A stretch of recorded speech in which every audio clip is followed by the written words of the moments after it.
بسم الله الرحمن الرحيم طاسيم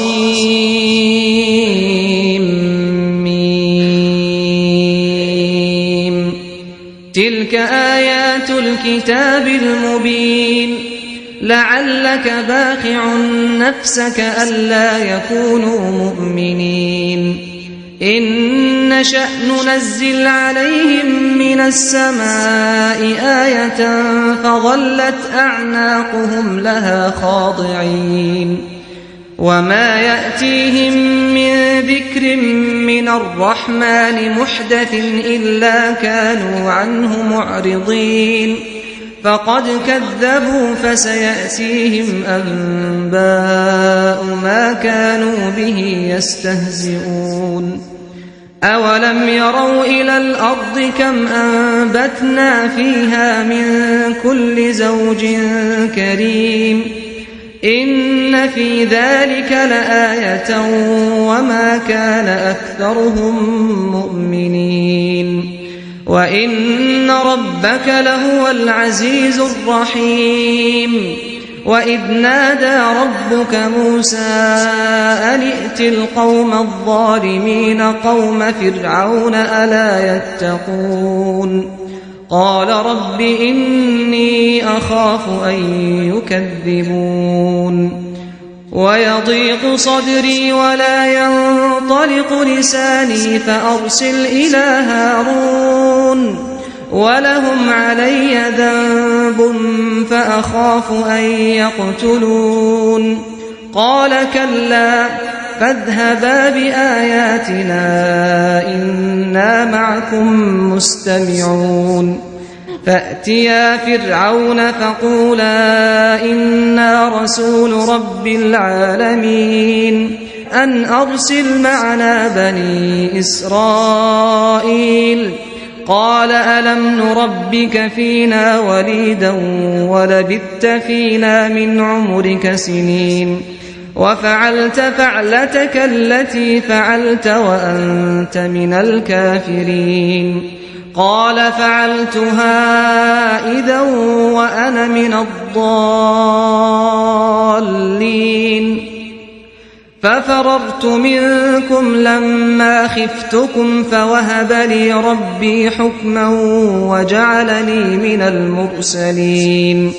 وتلك نعمة تمنها علي أن عبدت بني إسرائيل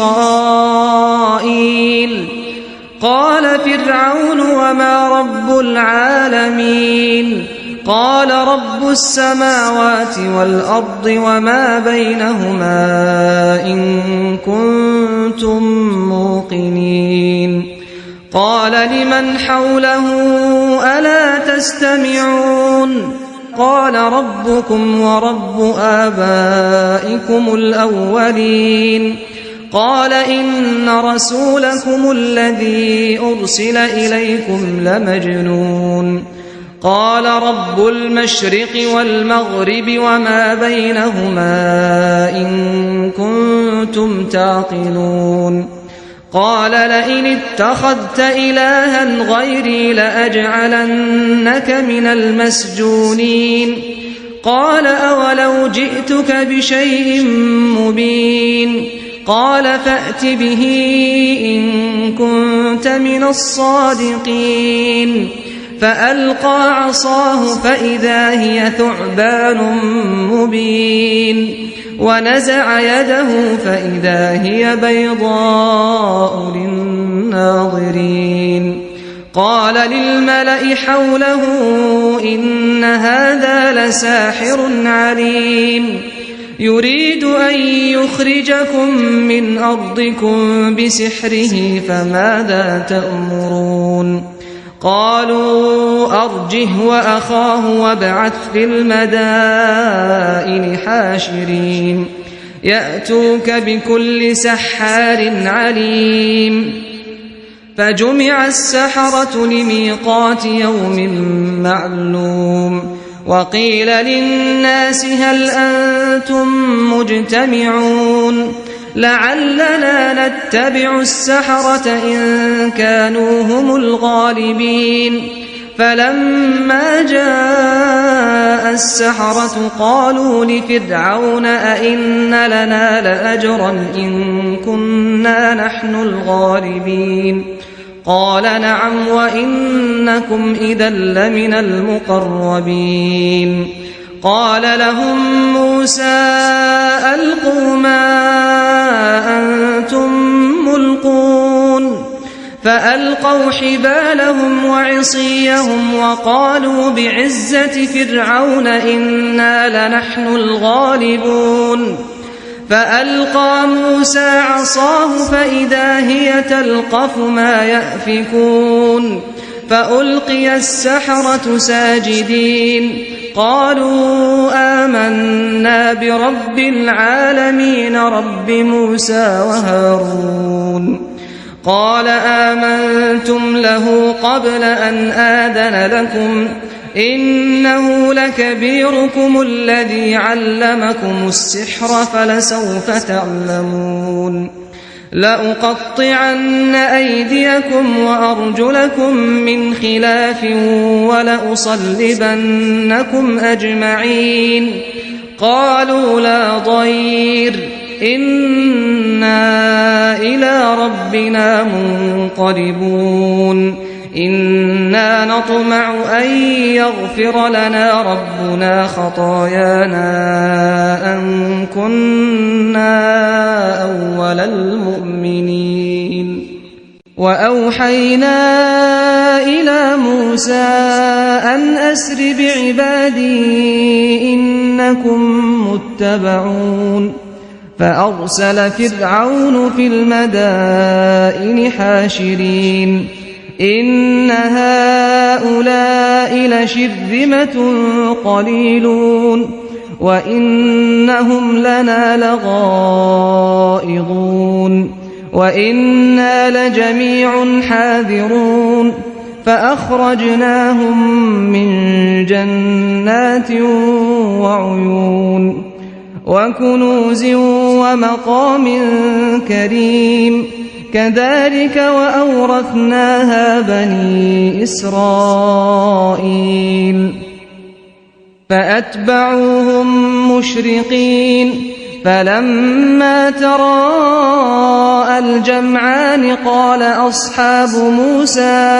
إنا لمدركون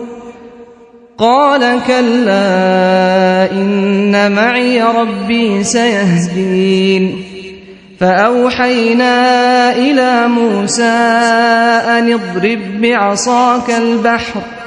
فانفلق فكان كل فرق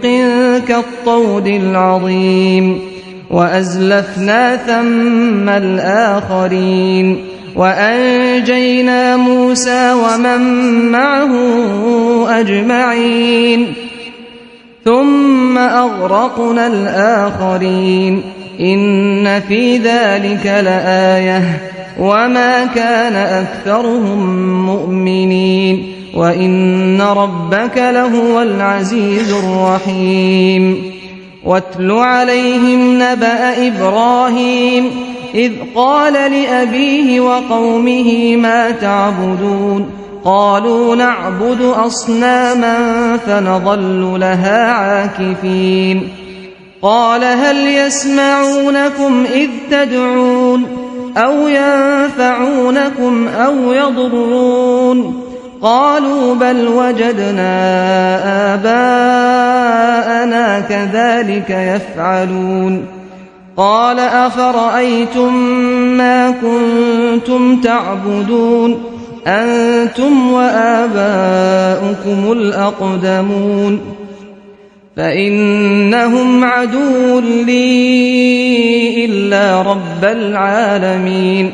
الذي خلقني فهو يهدين والذي هو يطعمني ويسقين وإذا مرضت فهو يشفين والذي يميتني ثم يحيين والذي أطمع أن يغفر لي خطيئتي يوم الدين رب هب لي حكما وألحقني بالصالحين واجعل لي لسان صدق في الآخرين واجعلني من ورثة جنة النعيم واغفر لأبي إنه كان من الضالين ولا تخزني يوم يبعثون يوم لا ينفع مال ولا بنون إلا من أتى الله بقلب سليم وأزلفت الجنة للمتقين وبرزت الجحيم للغاوين وقيل لهم أين ما كنتم تعبدون من دون الله هل ينصرونكم أو ينتصرون فكبكبوا فيها هم والغاوون وجنود إبليس أجمعون قالوا وهم فيها يختصمون تالله إن كنا لفي ضلال مبين إذ نسويكم برب العالمين وما أضلنا إلا المجرمون فما لنا من شافعين ولا صديق حميم فلو أن لنا كرة فنكون من المؤمنين إن في ذلك لآية وما كان أكثرهم مؤمنين وإن ربك لهو العزيز الرحيم كذبت قوم نوح المرسلين إذ قال لهم أخوهم نوح ألا تتقون إني لكم رسول أمين فاتقوا الله وأطيعون وما أسألكم عليه من أجر إن أجري إلا على رب العالمين فاتقوا الله وأطيعون قالوا أنؤمن لك واتبعك الأرذلون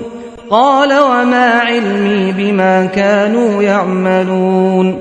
إن حسابهم إلا على ربي لو تشعرون وما أنا بطارد المؤمنين إن أنا إلا نذير مبين قالوا لئن لم تنته يا نوح لتكونن من المرجومين قال رب إن قومي كذبون فافتح بيني وبينهم فتحا ونجني ومن معي من المؤمنين فأنجيناه ومن معه في الفلك المشحون ثم أغرقنا بعد الباقين إن في ذلك لآية وما كان أكثرهم مؤمنين وإن ربك لهو العزيز الرحيم كذبت عاد المرسلين إذ قال لهم أخوهم هود ألا تتقون إني لكم رسول أمين فاتقوا الله وأطيعون وما أسألكم عليه من أجر إن أجري إلا على رب العالمين أتبنون بكل ريع آية تعبثون وتتخذون مصانع لعلكم تخلدون وإذا بطشتم جبارين فاتقوا الله وأطيعون واتقوا الذي أمدكم بما تعلمون أمدكم بأنعام وبنين وجنات وعيون إني أخاف عليكم عذاب يوم عظيم قالوا سواء علينا أوعظت أم لم تكن من الواعظين إن هذا إلا خلق الأولين وما نحن بمعذبين فكذبوه فأهلكناهم إن في ذلك لآية وما كان أكثرهم مؤمنين وإن ربك لهو العزيز الرحيم كذبت ثمود المرسلين إذ قال لهم أخوهم صالح ألا تتقون إني لكم رسول أمين فاتقوا الله وأطيعون وما أسألكم عليه من أجر إن أجري إلا على رب العالمين أتتركون فيما هاهنا آمنين في جنات وعيون وزروع ونخل طلعها هضيم وتنحتون من الجبال بيوتا فارهين فاتقوا الله وأطيعون ولا تطيعوا أمر المسرفين الذين يفسدون في الأرض ولا يصلحون قالوا إنما أنت من المسحرين ما أنت إلا بشر مثلنا فأت بآية إن كنت من الصادقين قال هذه ناقة لها شرب ولكم شرب يوم معلوم ولا تمسوها بسوء فيأخذكم عذاب يوم عظيم فعقروها فأصبحوا نادمين فأخذهم العذاب إن في ذلك لآية وما كان أكثرهم مؤمنين وإن ربك لهو العزيز الرحيم كذبت قوم لوط المرسلين إذ قال لهم أخوهم لوط ألا تتقون إني لكم رسول أمين فاتقوا الله وأطيعون وما أسألكم عليه من أجر إن أجري إلا على رب العالمين أتأتون الذكران من العالمين وتذرون ما خلق لكم ربكم من أزواجكم بل أنتم قوم عادون قالوا لئن لم تنته يا لوط لتكونن من المخرجين قال إني لعملكم من القالين رب نجني وأهلي مما يعملون فنجيناه وأهله أجمعين إلا عجوزا في الغابرين ثم دمرنا الآخرين وأمطرنا عليهم مطرا فساء مطر المنذرين إن في ذلك لآية وما كان أكثرهم مؤمنين وإن ربك لهو العزيز الرحيم كذب أصحاب الأيكة المرسلين إذ قال لهم شعيب ألا تتقون إني لكم رسول أمين فاتقوا الله وأطيعون وما أسألكم عليه من أجر إن أجري إلا على رب العالمين أوفوا الكيل ولا تكونوا من المخسرين وزنوا بالقسطاس المستقيم ولا تبخسوا الناس أشياءهم ولا تعثوا في الأرض مفسدين واتقوا الذي خلقكم والجبلة الأولين قالوا إنما أنت من المسحرين وما أنت إلا بشر مثلنا وإن نظنك لمن الكاذبين فأسقط علينا كسفا من السماء إن كنت من الصادقين قال ربي أعلم بما تعملون فكذبوه فأخذهم عذاب يوم الظلة إنه كان عذاب يوم عظيم إن في ذلك لآية وما كان أكثرهم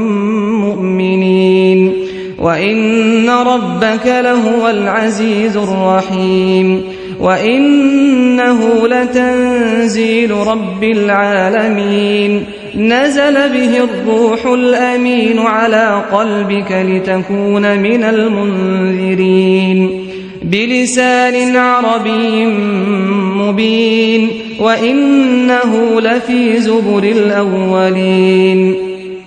أولم يكن لهم آية أن يعلمه علماء بني إسرائيل ولو نزلناه على بعض الأعجمين فقرأه عليهم ما كانوا به مؤمنين كذلك سلكناه في قلوب المجرمين لا يؤمنون به حتى يروا العذاب الأليم فيأتيهم بغتة وهم لا يشعرون فيقول هل نحن منظرون أفبعذابنا يستعجلون أفرأيت إن متعناهم سنين ثم جاءهم ما كانوا يوعدون ما أغنى عنهم ما كانوا يمتعون وما أهلكنا من قرية إلا لها منذرون ذكرى وما كنا ظالمين وما تنزلت به الشياطين وما ينبغي لهم وما يستطيعون إنهم عن السمع لمعزولون فلا تدع مع الله إلها آخر فتكون من المعذبين وأنذر عشيرتك الأقربين واخفض جناحك لمن اتبعك من المؤمنين فإن عصوك فقل إني بريء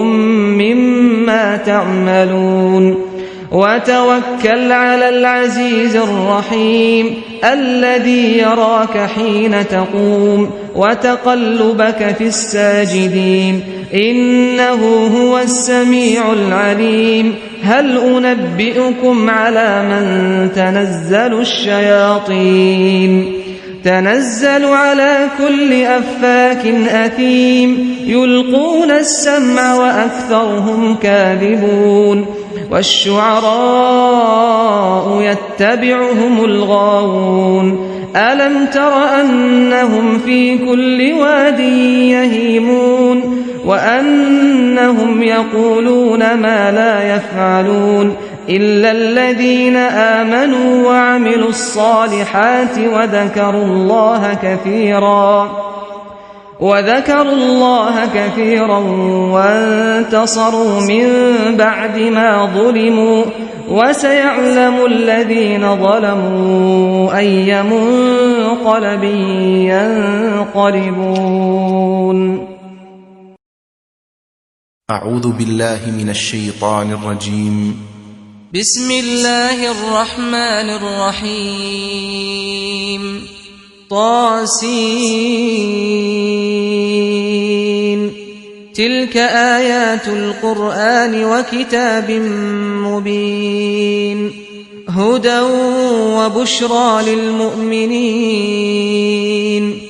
الذين يقيمون الصلاة ويؤتون الزكاة وهم بالآخرة هم يوقنون إن الذين لا يؤمنون بالآخرة زينا لهم أعمالهم فهم يعمهون أولئك الذين لهم سوء العذاب وهم في الآخرة هم الأخسرون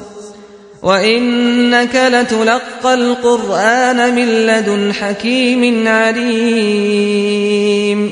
إذ قال موسى لأهله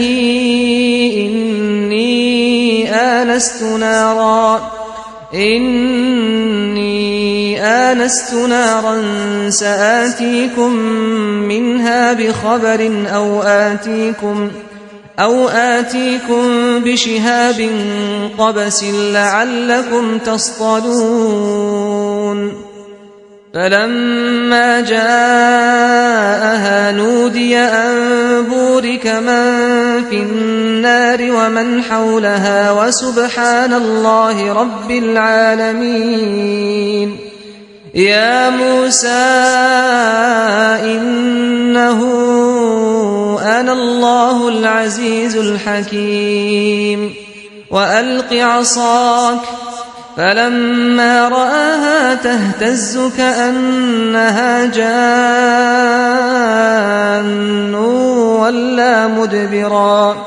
ولا مدبرا ولم يعقب يا موسى لا تخف إني لا يخاف لدي المرسلون إلا من ظلم ثم بدل حسنا بعد سوء فإني غفور رحيم وأدخل يدك في جيبك تخرج بيضاء من غير سوء في 9 آيات إلى فرعون وقومه إنهم كانوا قوما فاسقين فلما جاءتهم آياتنا مبصرة قالوا هذا سحر مبين وجحدوا بها واستيقنتها أنفسهم ظلما وعلوا فانظر كيف كان عاقبة المفسدين ولقد آتينا داود وسليمان علما وقال الحمد لله الذي فضلنا على كثير من عباده المؤمنين وورث سليمان داود وقال يا أيها الناس علمنا منطق الطير وأوتينا من كل شيء إن هذا لهو الفضل المبين وحشر لسليمان جنوده من الجن والإنس والطير فهم يوزعون حتى إذا أتوا على واد النمل قالت نملة يا أيها النمل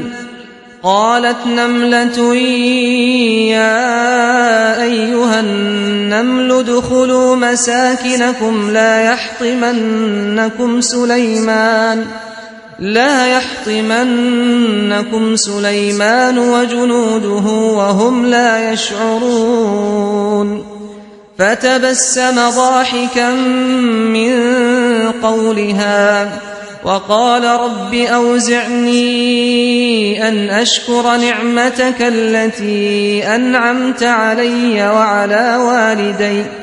وأن أعمل صالحا ترضاه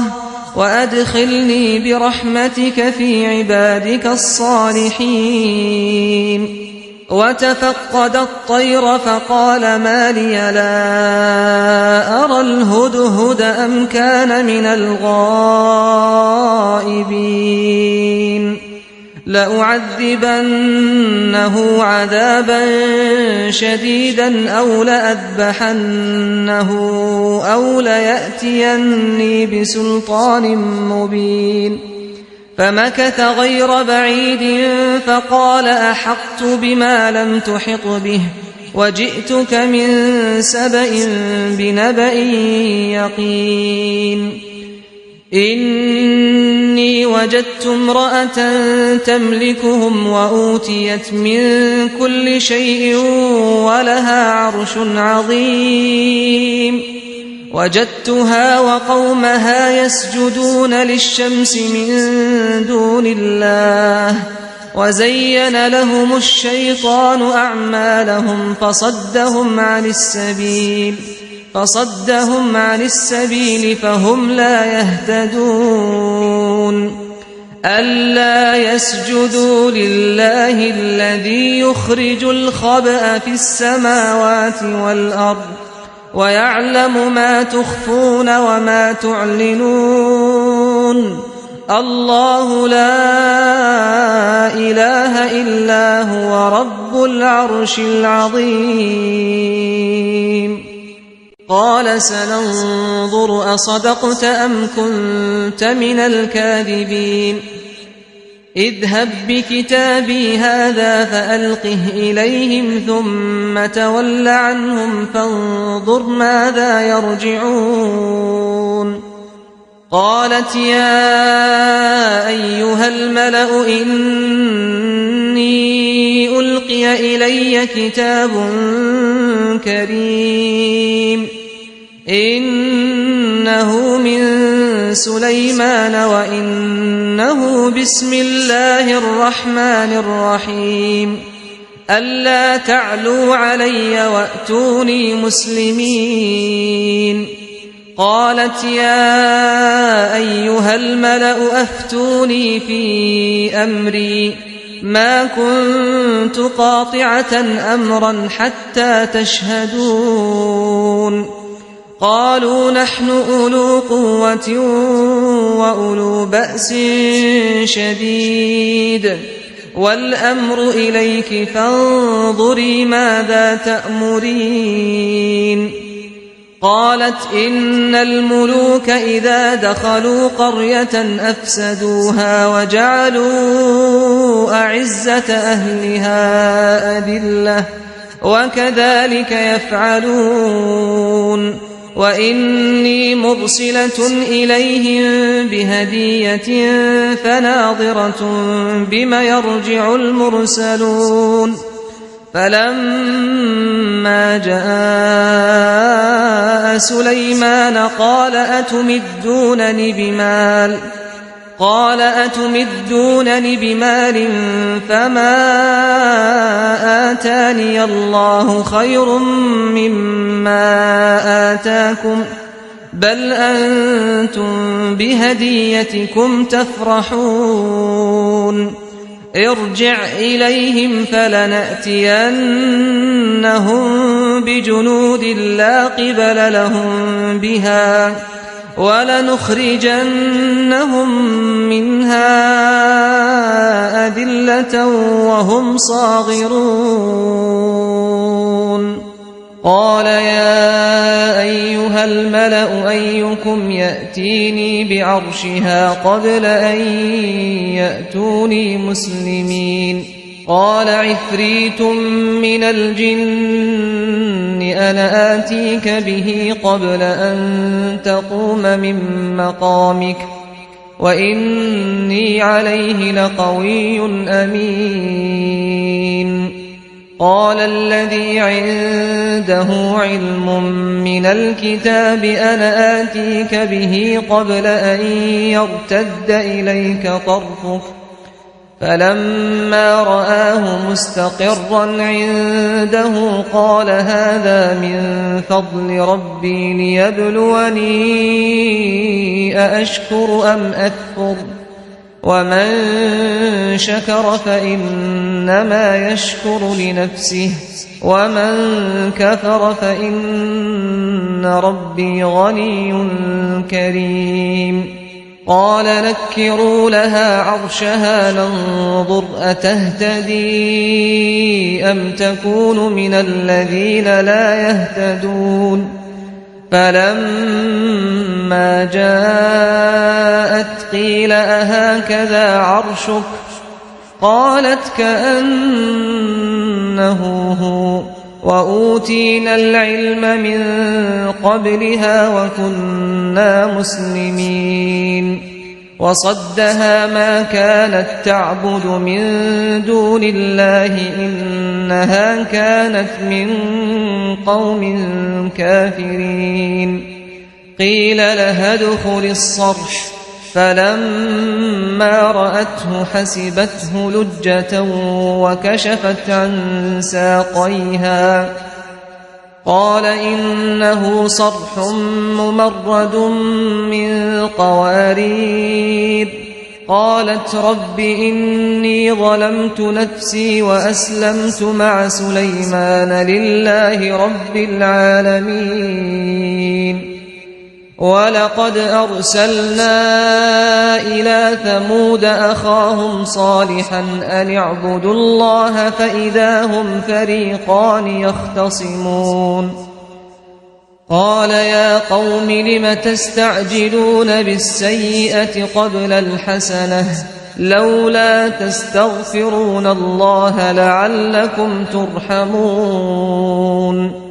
قالوا اطيرنا بك وبمن معك قال طائركم عند الله بل أنتم قوم تفتنون. وكان في المدينة 9 رهط يفسدون في الأرض ولا يصلحون. قالوا تقاسموا بالله لنبيتنه وأهله ثم لنقولن لوليه ما شهدنا مهلك أهله وإنا لصادقون. ومكروا مكرا ومكرنا مكرا وهم لا يشعرون. فانظر كيف كان عاقبة مكرهم أنا دمرناهم وقومهم أجمعين. فتلك بيوتهم خاوية بما ظلموا إن في ذلك لآية لقوم يعلمون. وأنجينا الذين آمنوا وكانوا يتقون. ولوطا إذ قال لقومه أتأتون الفاحشة وأنتم تبصرون أئنكم لتأتون الرجال شهوة من دون النساء بل أنتم قوم تجهلون. فما كان جواب قومه إلا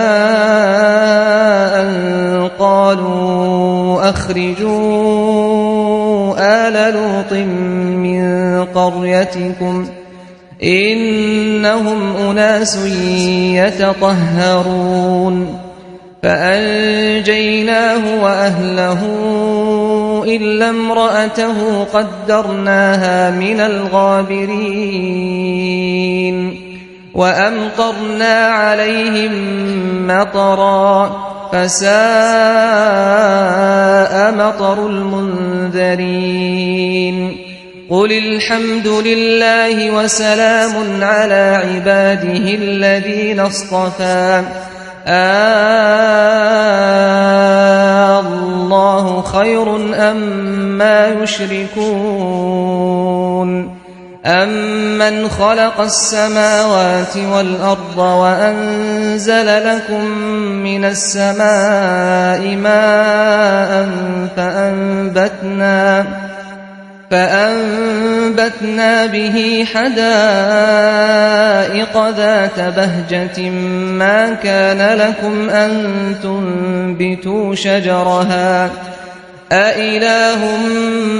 مع الله بل هم قوم يعدلون. أمن جعل الأرض قرارا وجعل خلالها أنهارا وجعل لها رواسي وجعل بين البحرين حاجزا أإله مع الله بل أكثرهم لا يعلمون. أمن يجيب المضطر إذا دعاه ويكشف السوء ويجعلكم خلفاء الأرض أإله مع الله قليلا ما تذكرون أمن يهديكم في ظلمات البر والبحر ومن يرسل الرياح بشرا بين يدي رحمته أإله مع الله تعالى الله عما يشركون أمن يبدأ الخلق ثم يعيده ومن يرزقكم من السماء والأرض أإله مع الله قل هاتوا برهانكم إن كنتم صادقين قل لا يعلم من في السماوات والأرض الغيب إلا الله وما يشعرون أيان يبعثون بل ادارك علمهم في الآخرة بل هم في شك منها بل هم منها عمون وقال الذين كفروا أئذا كنا ترابا وآباؤنا أئنا لمخرجون لقد وعدنا هذا نحن وآباؤنا من قبل إن هذا إلا أساطير الأولين قل سيروا في الأرض فانظروا كيف كان عاقبة المجرمين ولا تحزن عليهم ولا تكن في ضيق مما يمكرون ويقولون متى هذا الوعد إن كنتم صادقين قل عسى أن يكون ردف لكم بعض الذي تستعجلون وإن ربك لذو فضل على الناس ولكن أكثرهم لا يشكرون وإن ربك ليعلم ما تكن صدورهم وما يعلنون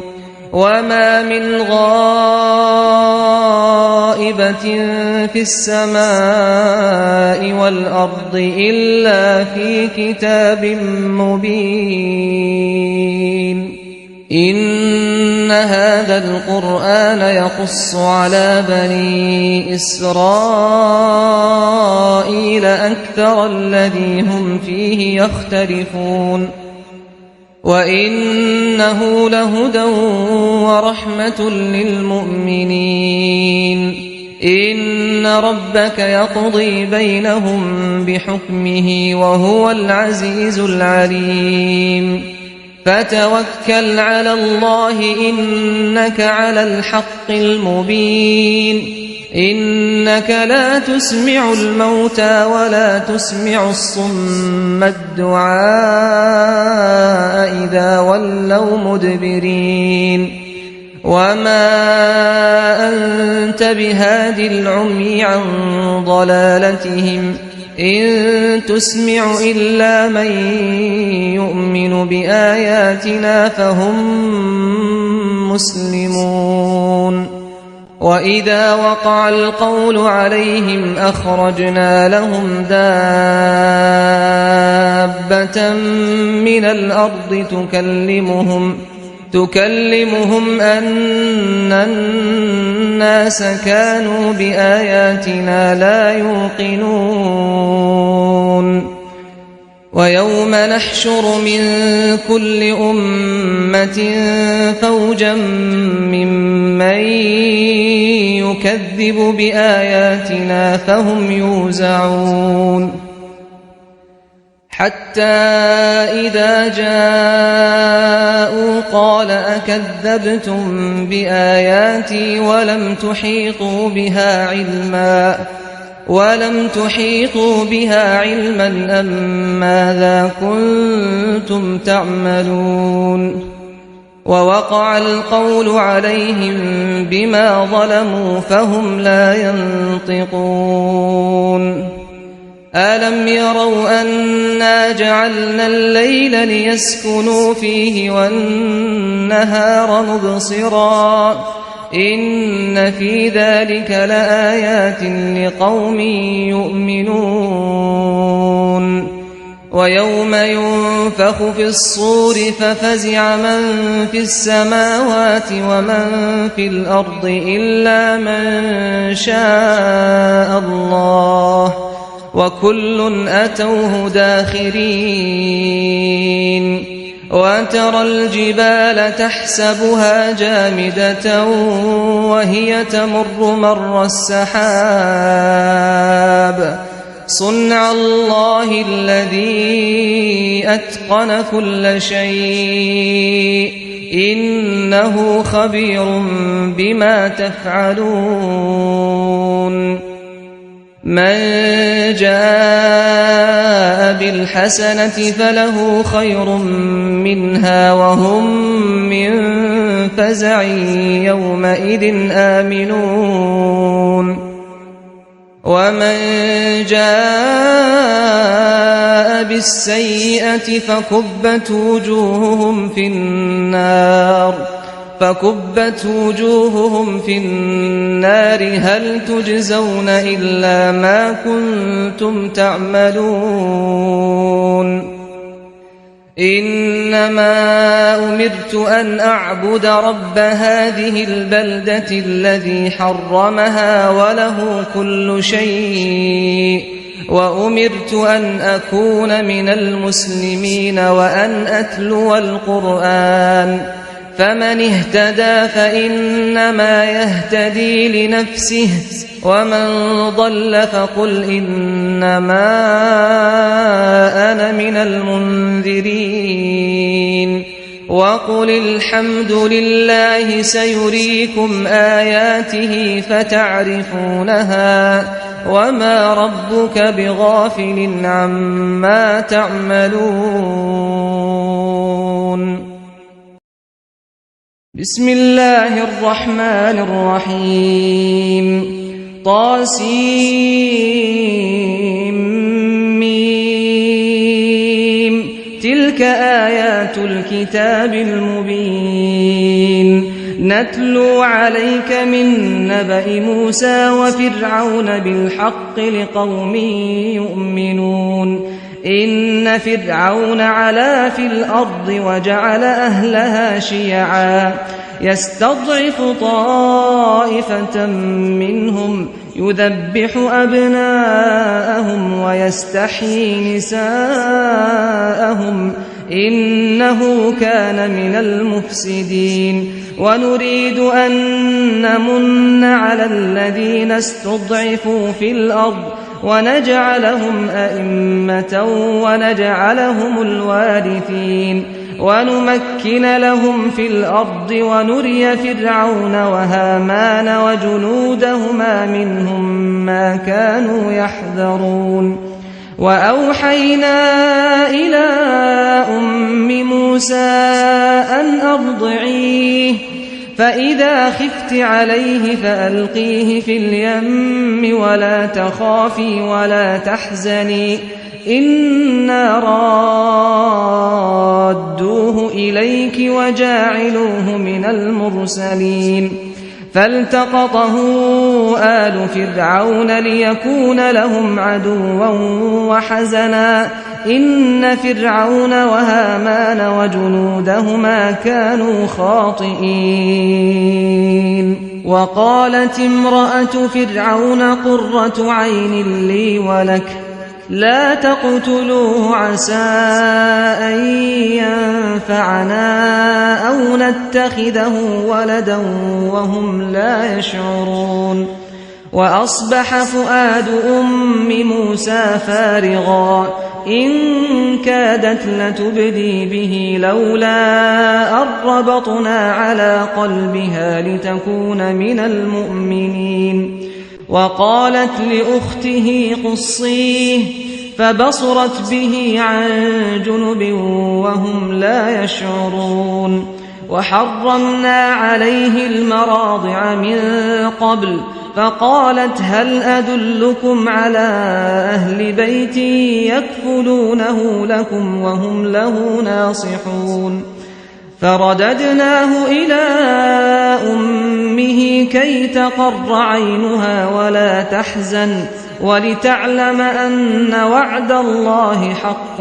ولكن أكثرهم لا يعلمون ولما بلغ أشده واستوى آتيناه حكما وعلما وكذلك نجزي المحسنين ودخل المدينة على حين غفلة من أهلها فوجد فيها رجلين يقتتلان هذا من شيعته وهذا من عدوه فاستغاثه الذي من شيعته على الذي من عدوه فوكزه موسى فقضى عليه قال هذا من عمل الشيطان إنه عدو مضل مبين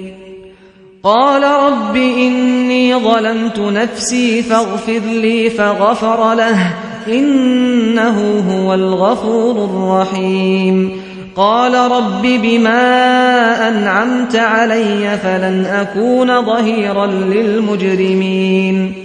فأصبح في المدينة خائفا يترقب فإذا الذي استنصره بالأمس يستصرخه قال له موسى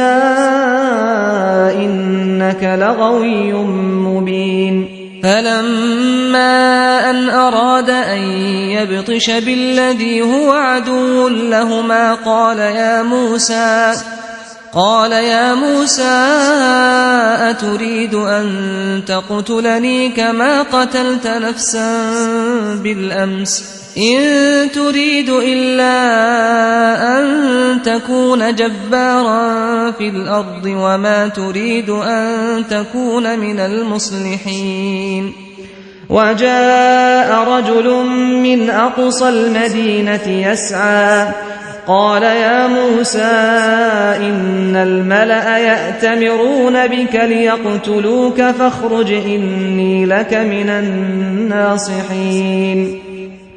فخرج منها خائفا يترقب قال رب نجني من القوم الظالمين ولما توجه تلقاء مدين قال عسى ربي أن يهديني سواء السبيل ولما ورد ماء مدين وجد عليه أمة من الناس يسقون ووجد من دونهم امرأتين تذودان قال ما خطبكما قالتا لا نسقي حتى يصدر الرعاء وأبونا شيخ كبير فسقى لهما ثم تولى إلى الظل فقال رب إني لما أنزلت إلي من خير فقير فجاءته إحداهما تمشي على استحياء قالت إن أبي يدعوك ليجزيك أجر ما سقيت لنا فلما جاءه وقص عليه القصص قال لا تخف نجوت من القوم الظالمين قالت إحداهما يا أبت استأجره إن خير من استأجرت القوي الأمين قال إني أريد أن أنكحك إحدى ابنتي هاتين على أن تأجرني 8 حجج فإن أتممت 10 فمن عندك وما أريد أن أشق عليك ستجدني إن شاء الله من الصالحين قال ذلك بيني وبينك أيما الأجلين قضيت فلا عدوان علي والله على ما نقول وكيل.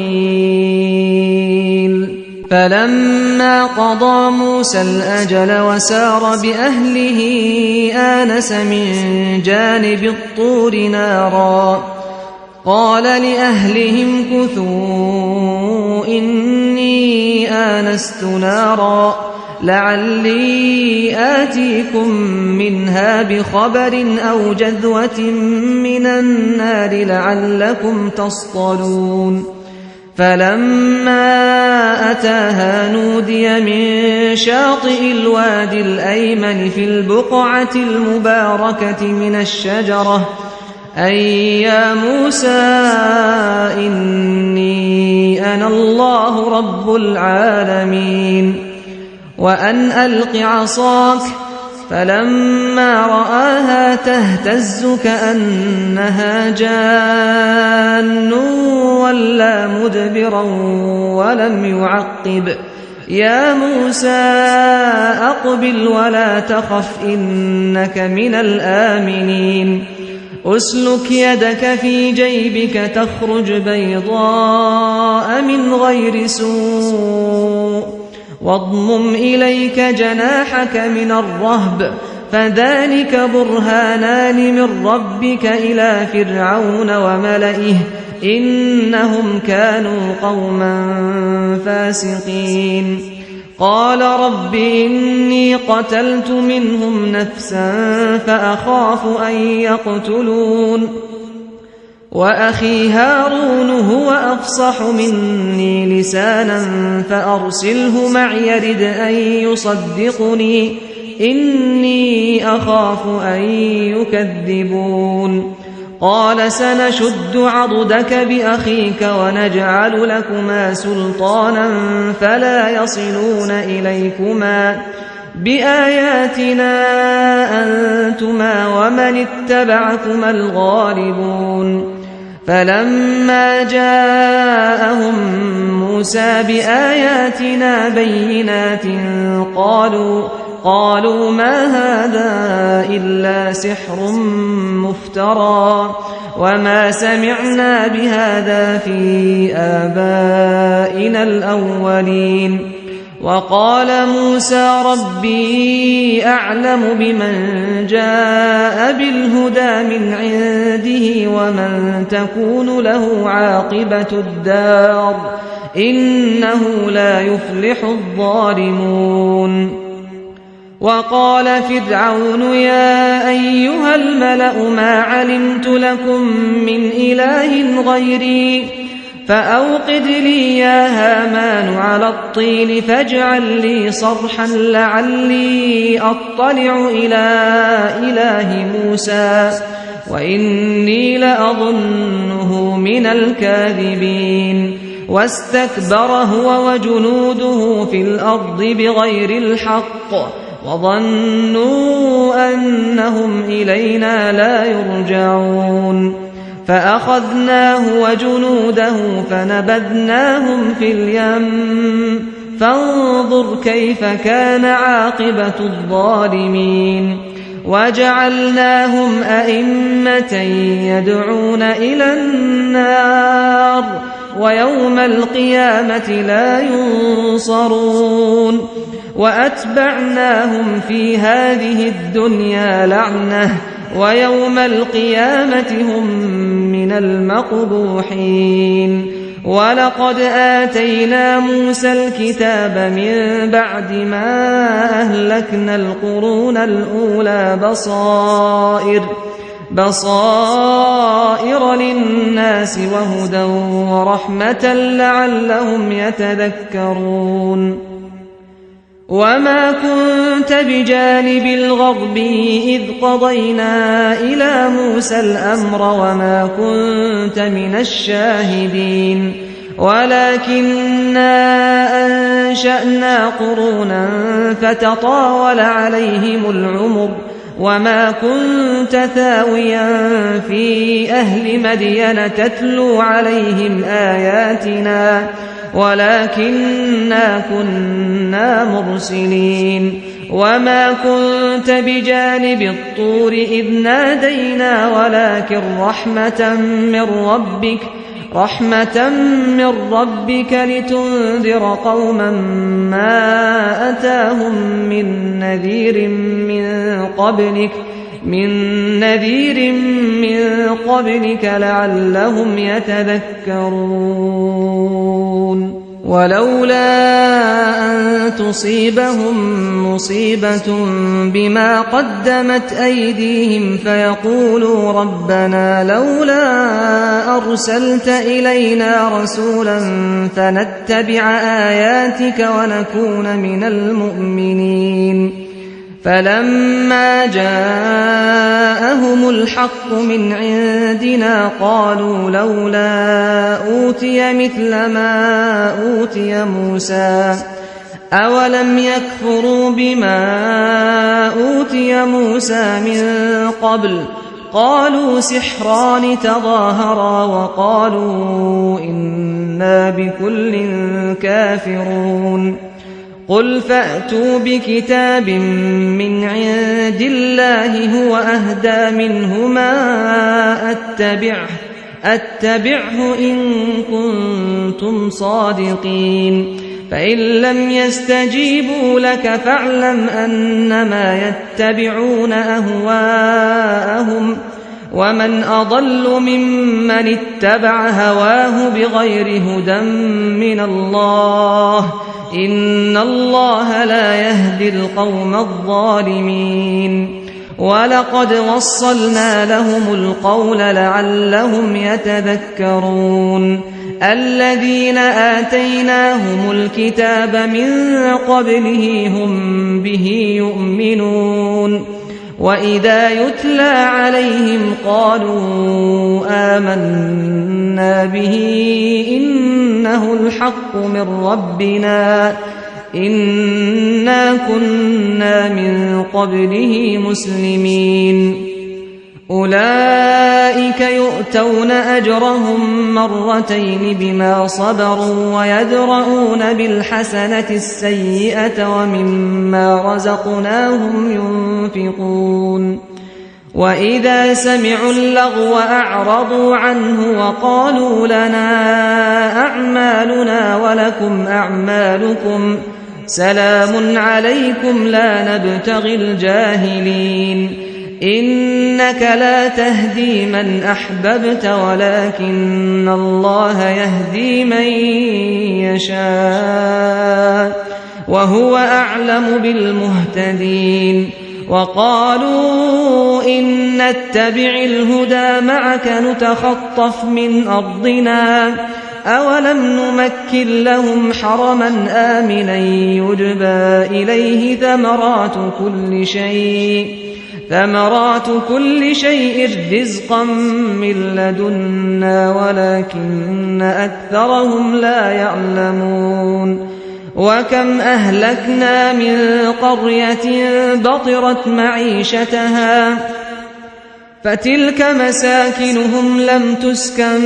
من بعدهم إلا قليلا وكنا نحن الوارثين وما كان ربك مهلك القرى حتى يبعث في أمها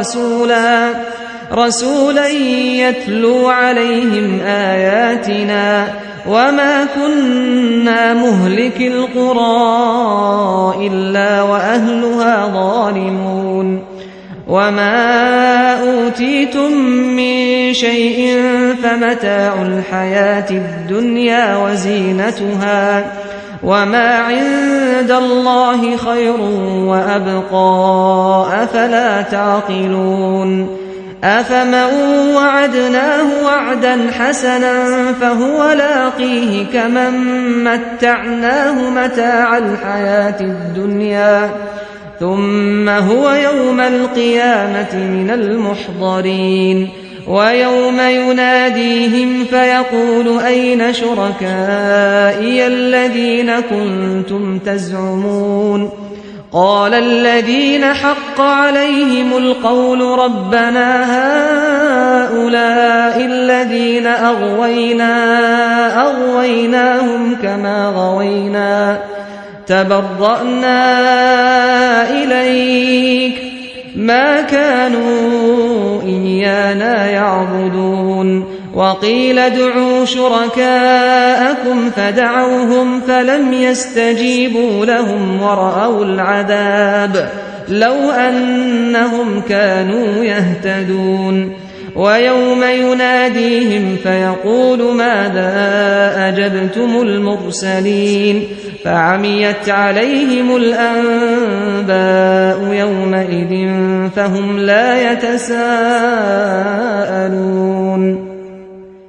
فأما من تاب وآمن وعمل صالحا فعسى أن يكون من المفلحين وربك يخلق ما يشاء ويختار ما كان لهم الخيرة سبحان الله وتعالى عما يشركون وربك يعلم ما تكن صدورهم وما يعلنون وهو الله لا إله إلا هو له الحمد في الأولى والآخرة وله الحكم وإليه ترجعون قل أرأيتم إن جعل الله عليكم الليل سرمدا إلى يوم القيامة من إله غير الله يأتيكم بضياء أفلا تسمعون قل أرأيتم إن جعل الله عليكم النهار سرمدا إلى يوم القيامة من إله غير الله يأتيكم بليل تسكنون فيه أفلا تبصرون ومن رحمته جعل لكم الليل والنهار لتسكنوا فيه ولتبتغوا من فضله ولعلكم تشكرون ويوم يناديهم فيقول أين شركائي الذين كنتم تزعمون ونزعنا من كل أمة شهيدا فقلنا هاتوا برهانكم فعلموا أن الحق لله وضل عنهم ما كانوا يفترون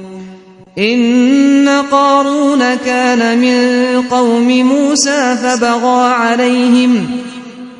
وآتيناه من الكنوز ما إن مفاتحه لتنوء بالعصبة أولي القوة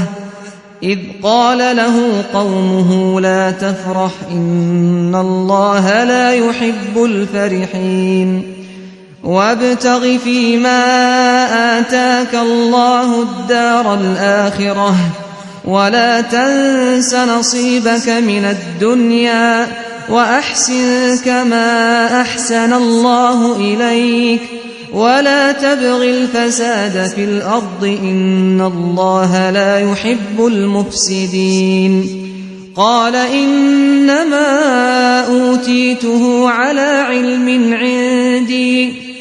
أولم يعلم أن الله قد أهلك من قبله من القرون من هو أشد منه قوة وأكثر جمعا ولا يسأل عن ذنوبهم المجرمون فخرج على قومه في زينته قال الذين يريدون الحياة الدنيا يا ليت لنا مثل ما أوتي قارون إنه لذو حظ عظيم وقال الذين أوتوا العلم ويلكم ثواب الله خير لمن آمن وعمل صالحا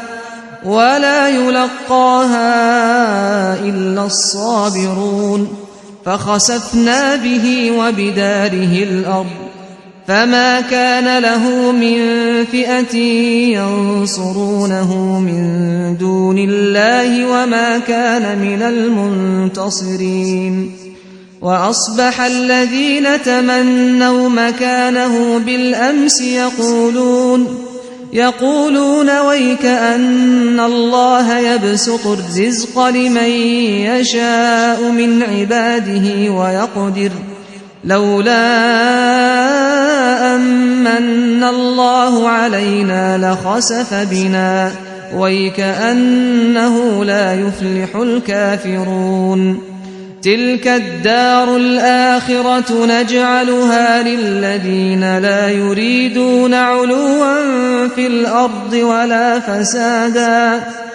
تلك الدار الآخرة نجعلها للذين لا يريدون علوا في الأرض ولا فسادا والعاقبة للمتقين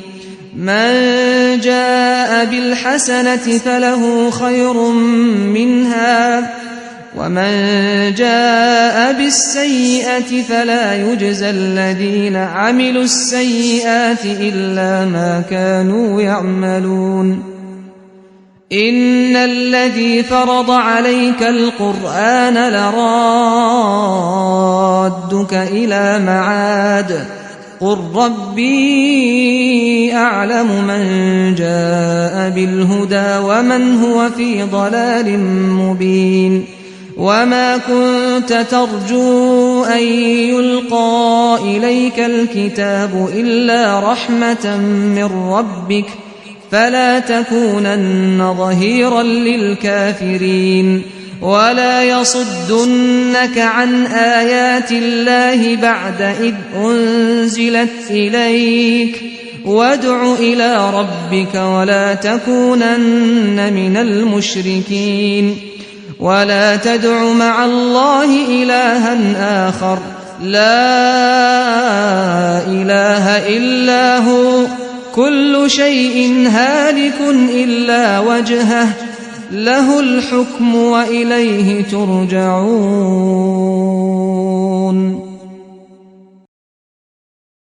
بسم الله الرحمن الرحيم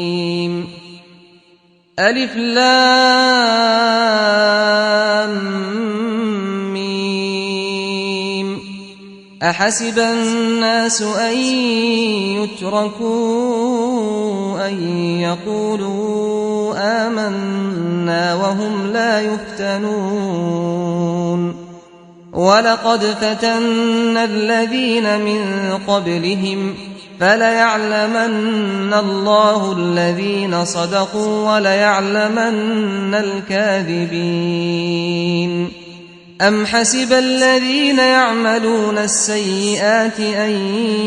يسبقونا ساء ما يحكمون من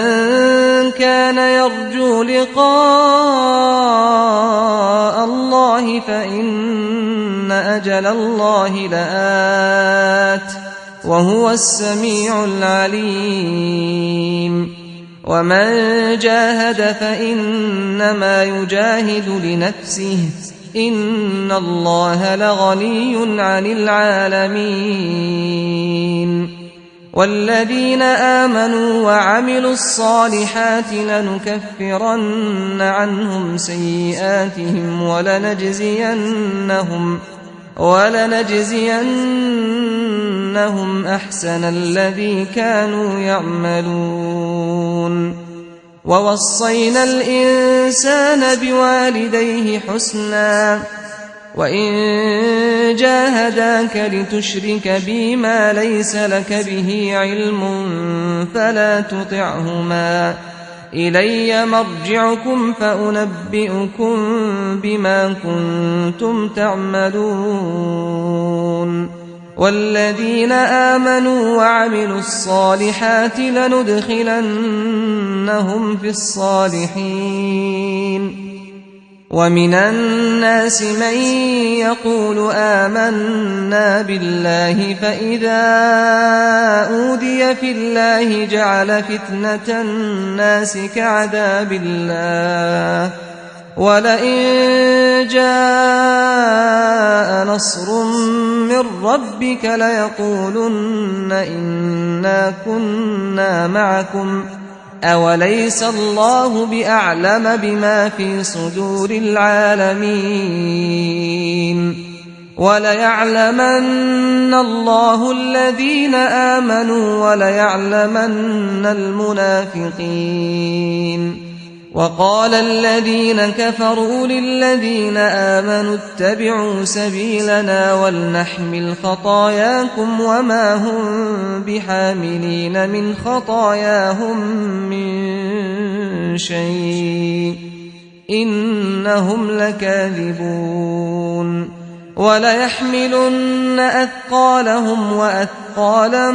مع أثقالهم وليسألن يوم القيامة عما كانوا يفترون ولقد أرسلنا نوحا إلى قومه فلبث فيهم 1000 سنة إلا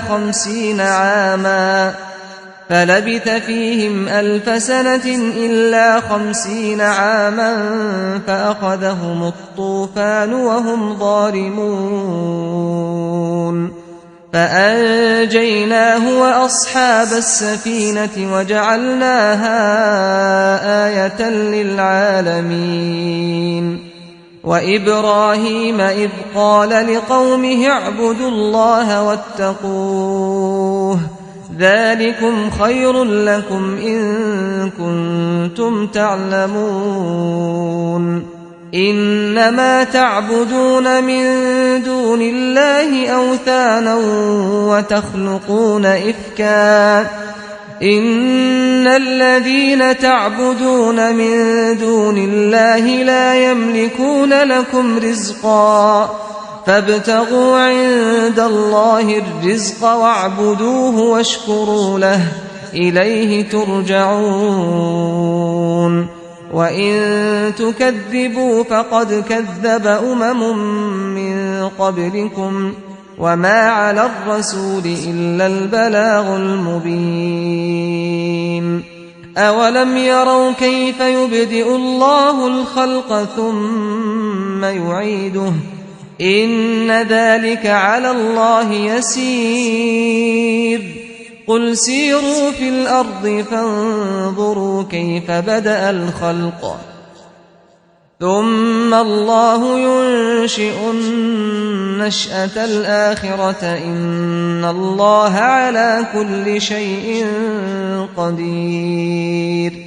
يعذب من يشاء ويرحم من يشاء وإليه تقلبون وما أنتم بمعجزين في الأرض ولا في السماء وما لكم من دون الله من ولي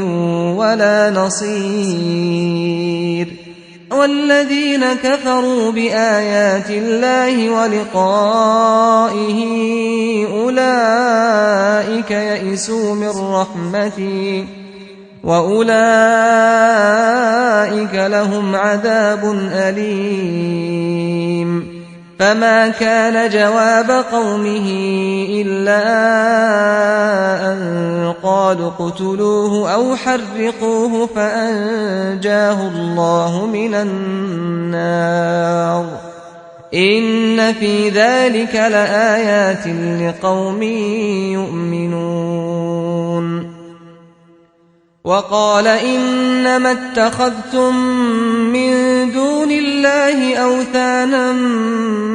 مودة بينكم في الحياة الدنيا ثم يوم القيامة يكفر بعضكم ببعض ويلعن بعضكم بعضا ومأواكم النار ومأواكم النار وما لكم من ناصرين فآمن له لوط وقال إني مهاجر إلى ربي إنه هو العزيز الحكيم ووهبنا له إسحاق ويعقوب وجعلنا في ذريته النبوة والكتاب وآتيناه أجره في الدنيا وإنه في الآخرة لمن الصالحين ولوطا إذ قال لقومه إنكم لتأتون الفاحشة ما سبقكم بها من أحد من العالمين أئنكم لتأتون الرجال وتقطعون السبيل وتأتون في ناديكم المنكر فما كان جواب قومه إلا أن قالوا ائتنا بعذاب الله إن كنت من الصادقين قال رب انصرني على القوم المفسدين ولما جاءت رسلنا إبراهيم بالبشرى قالوا إنا مهلكو أهل هذه القرية إن أهلها كانوا ظالمين قال إن فيها لوطا قالوا نحن أعلم بمن فيها لننجينه وأهله إلا امرأته كانت من الغابرين ولما أن جاءت رسلنا لوطا سيء بهم وضاق بهم ذرعا وقالوا لا تخف ولا تحزن إنا منجوك وأهلك إلا امرأتك كانت من الغابرين إنا منزلون على أهل هذه القرية رجزا من السماء بما كانوا يفسقون ولقد تركنا منها آية بينة لقوم يعقلون وإلى مدين أخاهم شعيبا فقال يا قوم اعبدوا الله وارجوا اليوم الآخر ولا تعثوا في الأرض مفسدين فكذبوه فأخذتهم الرجفة فأصبحوا في دارهم جاثمين وعادا وثمود وقد تبين لكم من مساكنهم وزين لهم الشيطان أعمالهم فصدهم عن السبيل وكانوا مستبصرين وقارون وفرعون وهامان ولقد جاءهم موسى بالبينات فاستكبروا في الأرض وما كانوا سابقين فكلا أخذنا بذنبه فمنهم من أرسلنا عليه حاصبا ومنهم من أخذته الصيحة ومنهم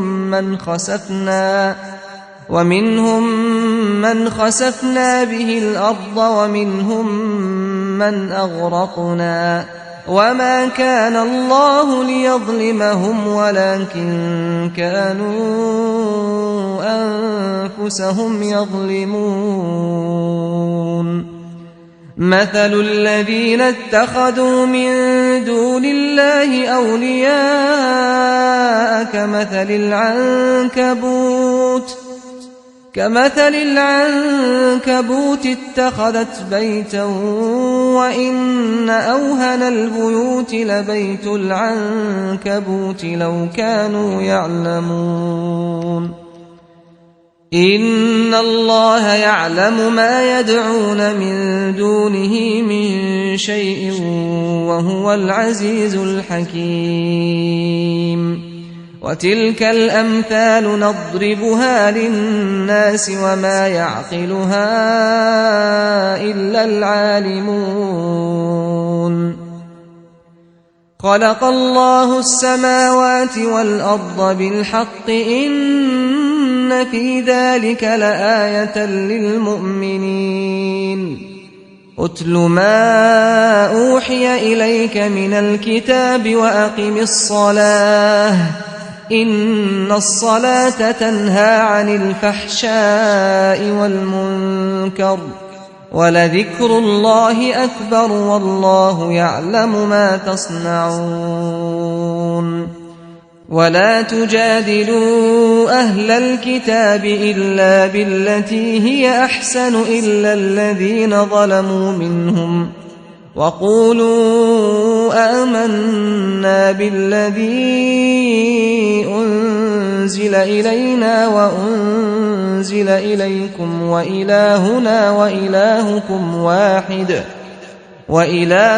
وإلهكم واحد ونحن له مسلمون وكذلك أنزلنا إليك الكتاب فالذين آتيناهم الكتاب يؤمنون به ومن هؤلاء من يؤمن به وما يجحد بآياتنا إلا الكافرون وما كنت تتلو من قبله من كتاب ولا تخطه بيمينك إذا لارتاب المبطلون بل هو آيات بينات في صدور الذين أوتوا العلم وما يجحد بآياتنا إلا الظالمون وقالوا لولا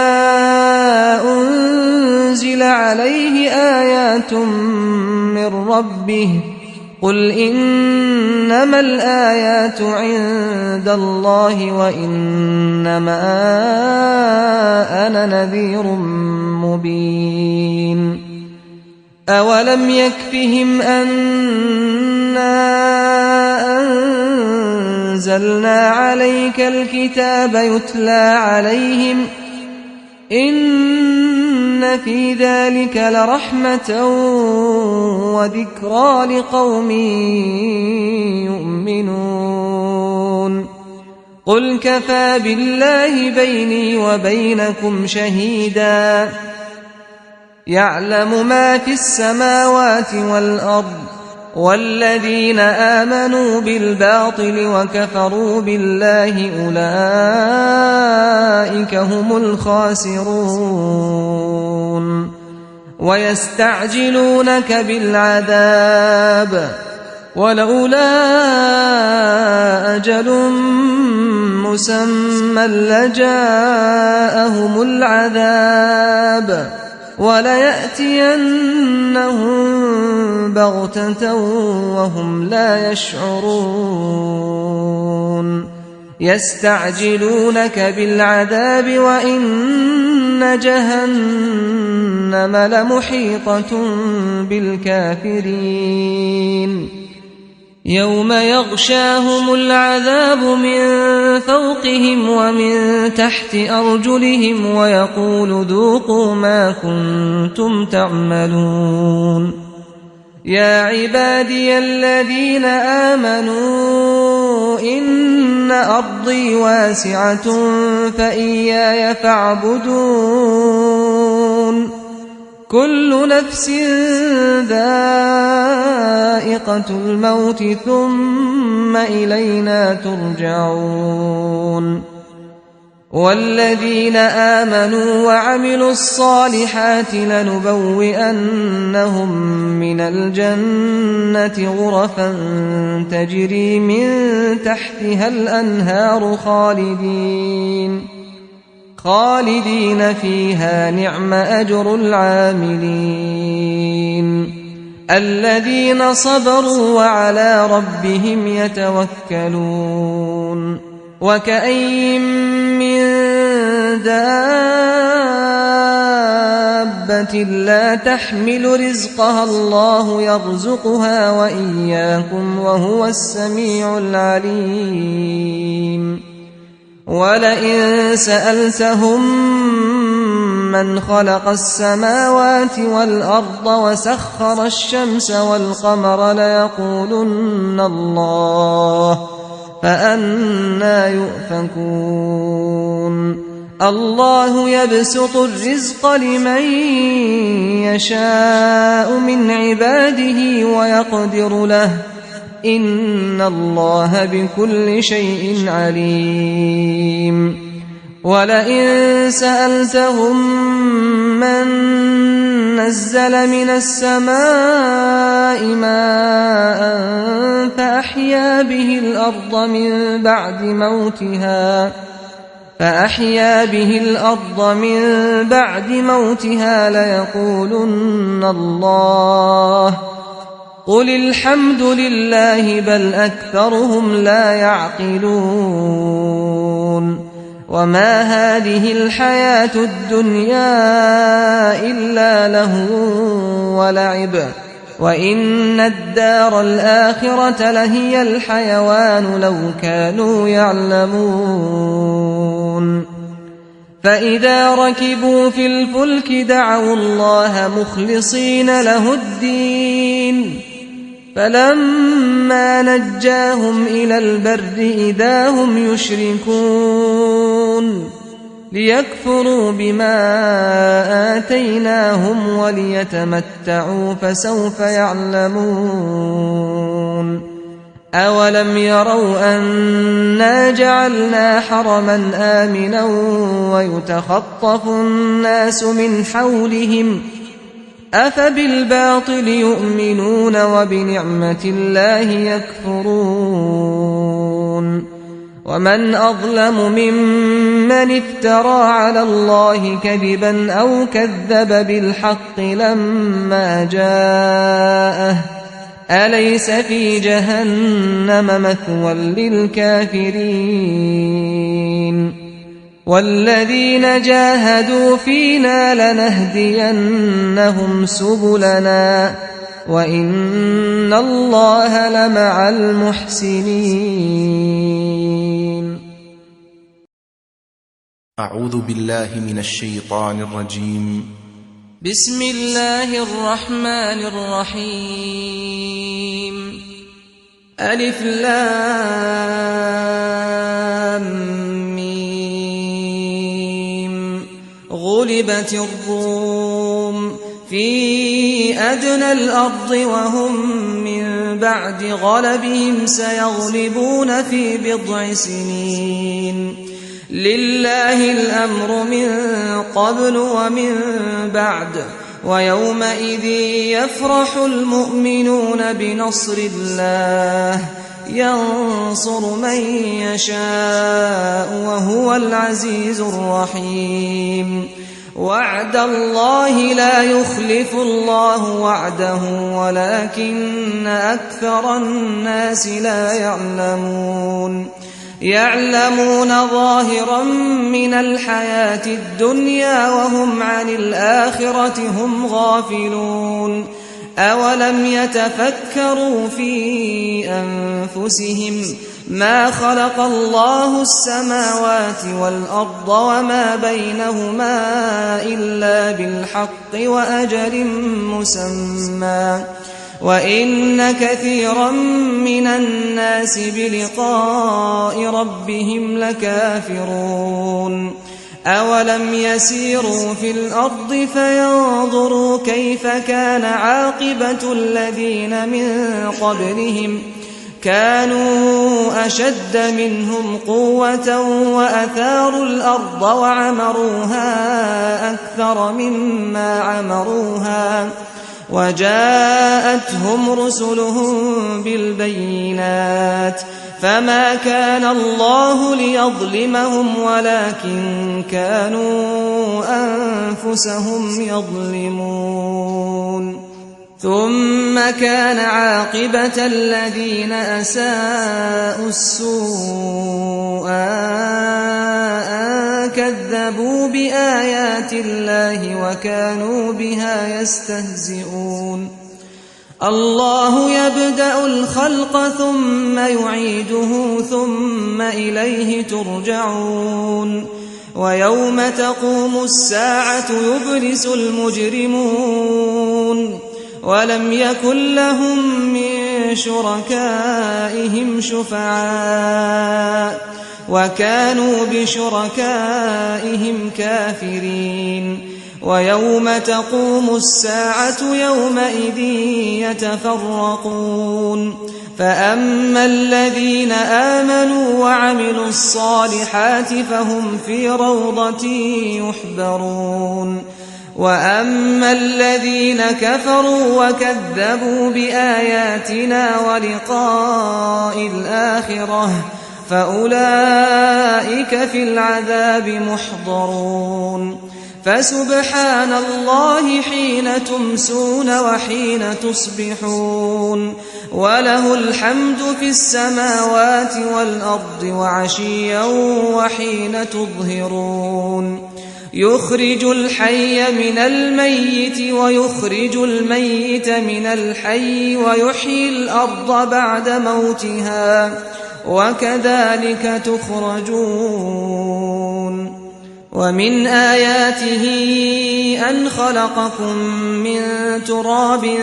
ثم إذا أنتم بشر تنتشرون ومن آياته أن خلق لكم من أنفسكم أزواجا لتسكنوا إليها وجعل بينكم مودة ورحمة إن في ذلك لآيات لقوم يتفكرون ومن آياته خلق السماوات والأرض واختلاف ألسنتكم وألوانكم إن في ذلك لآيات للعالمين ومن آياته منامكم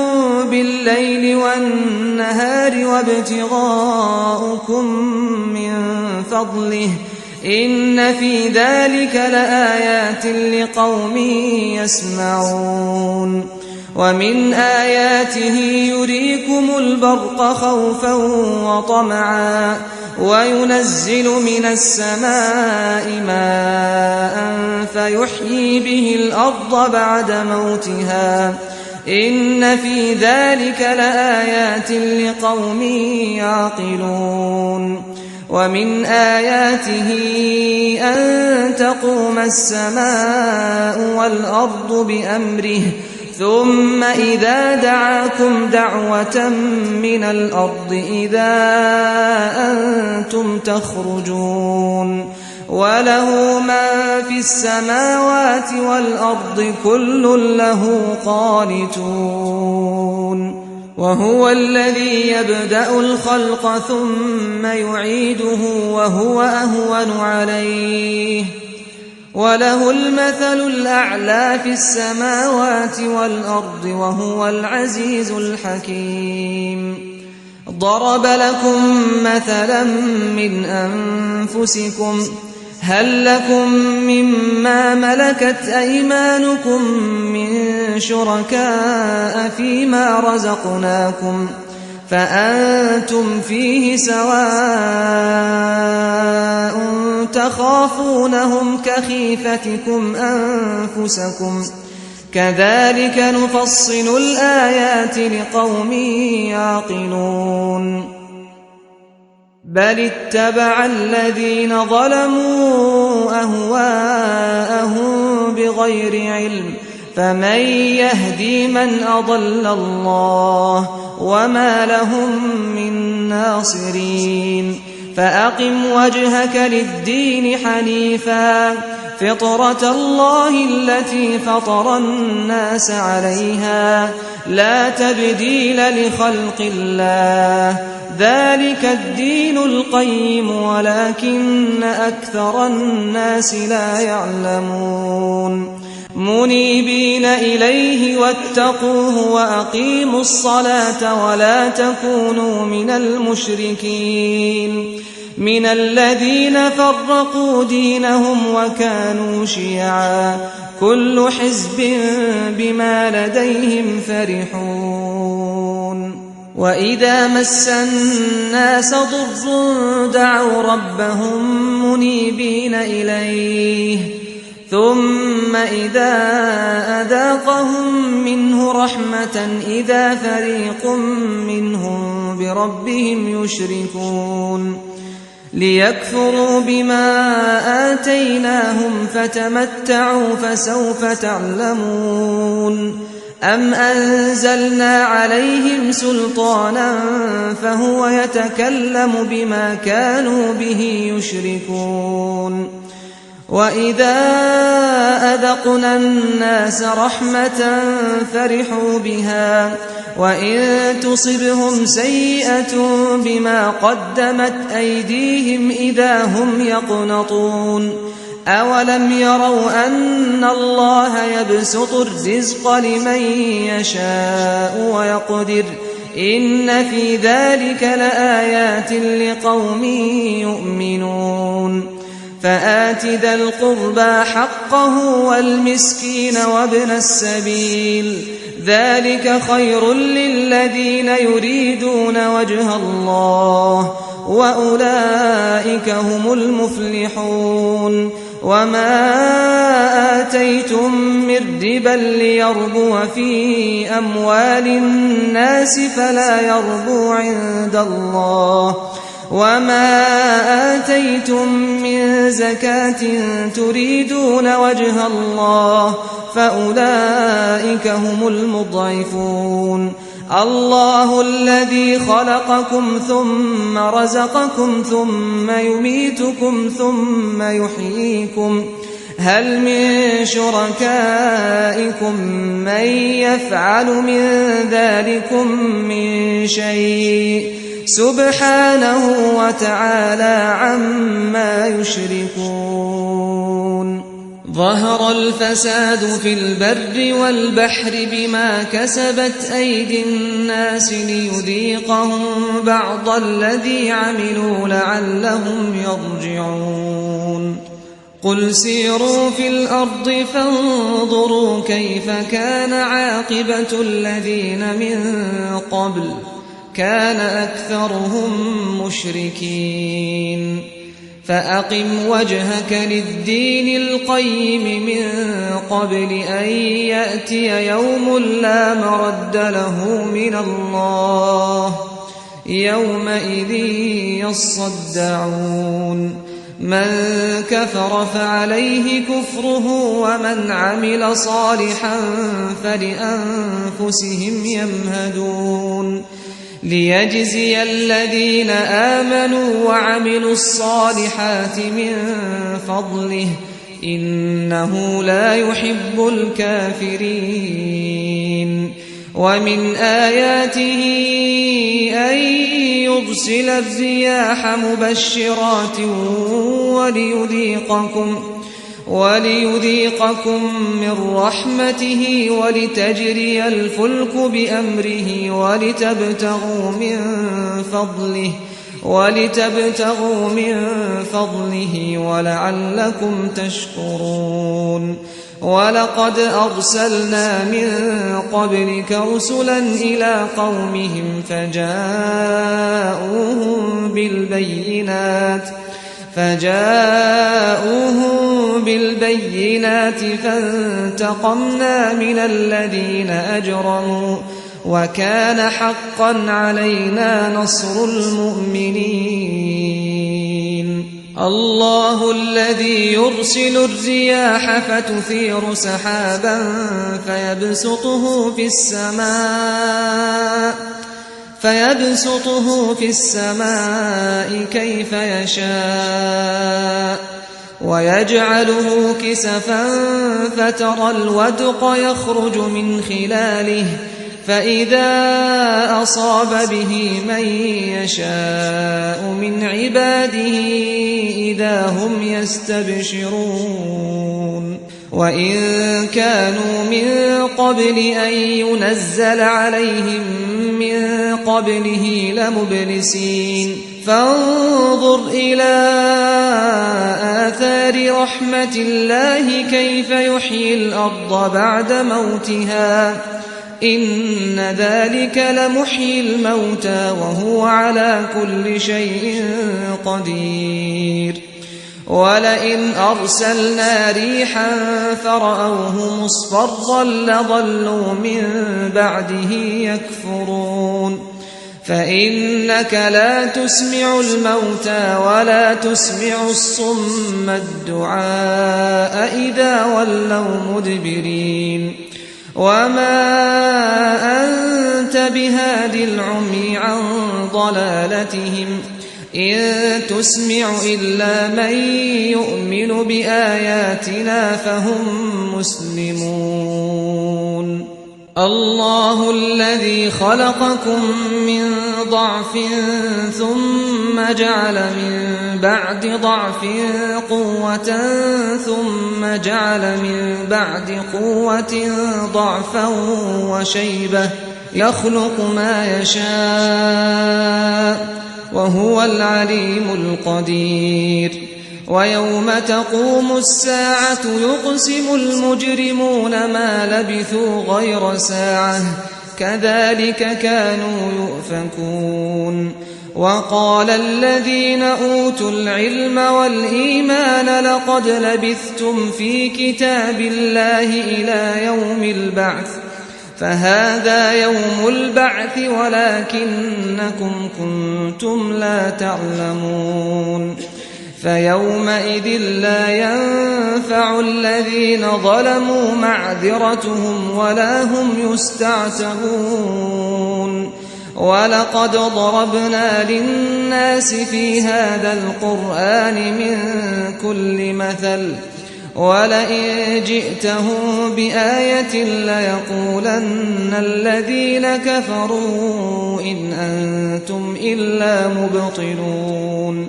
كذلك يطبع الله على قلوب الذين لا يعلمون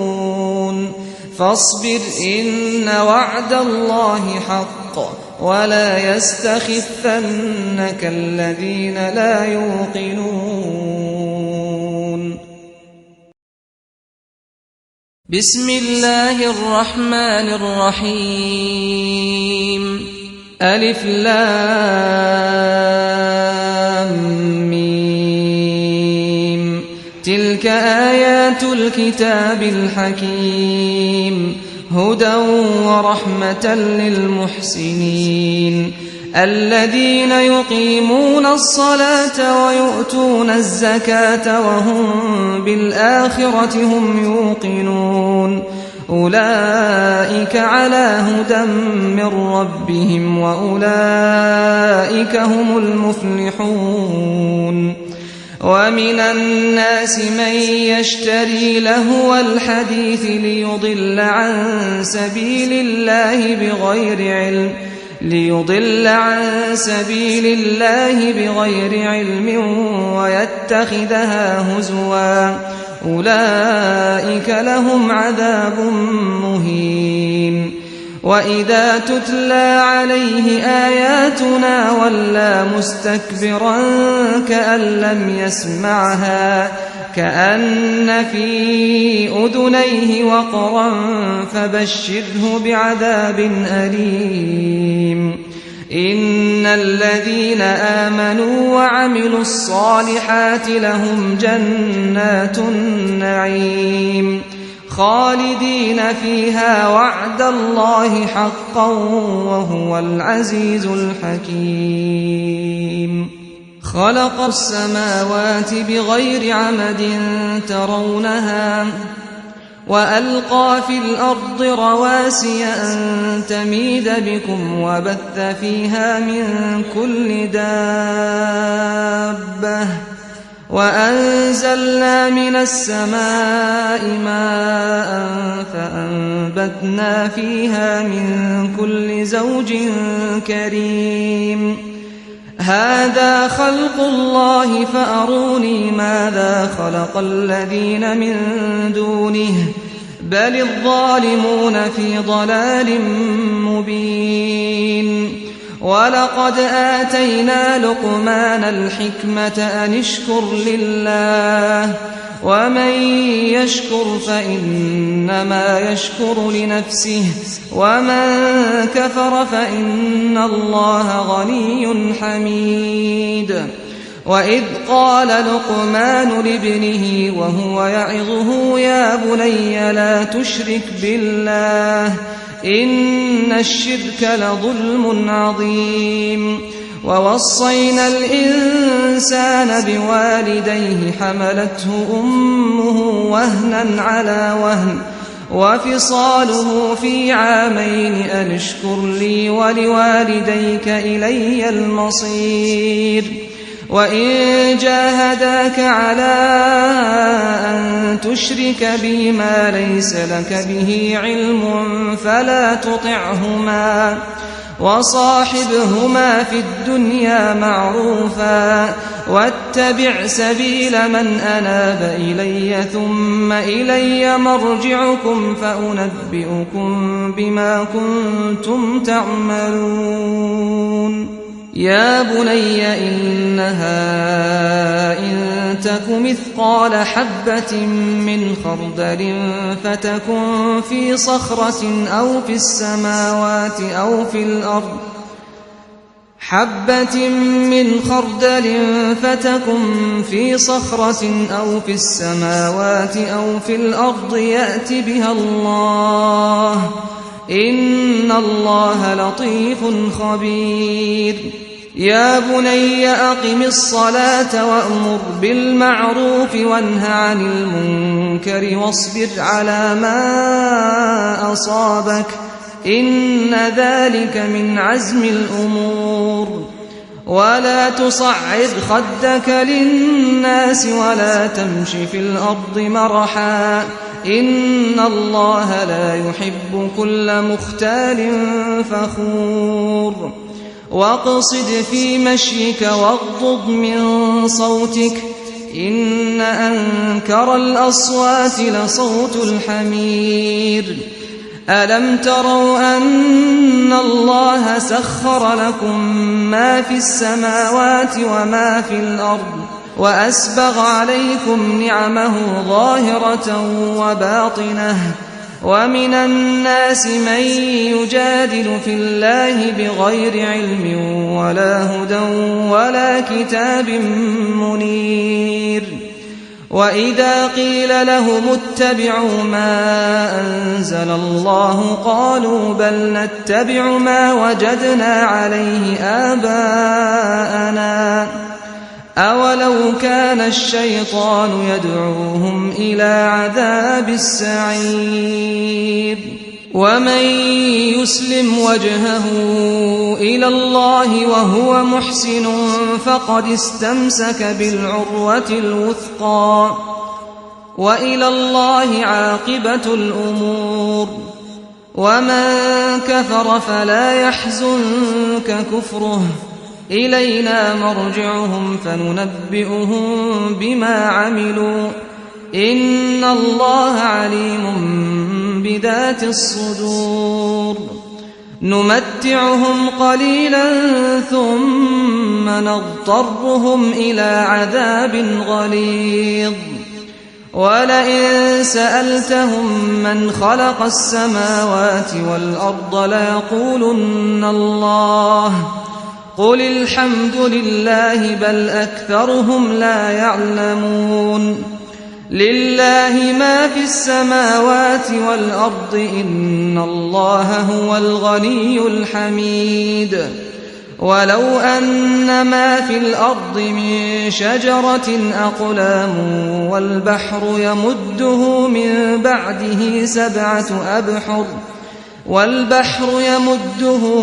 بعده سبعة أبحر ما نفدت كلمات الله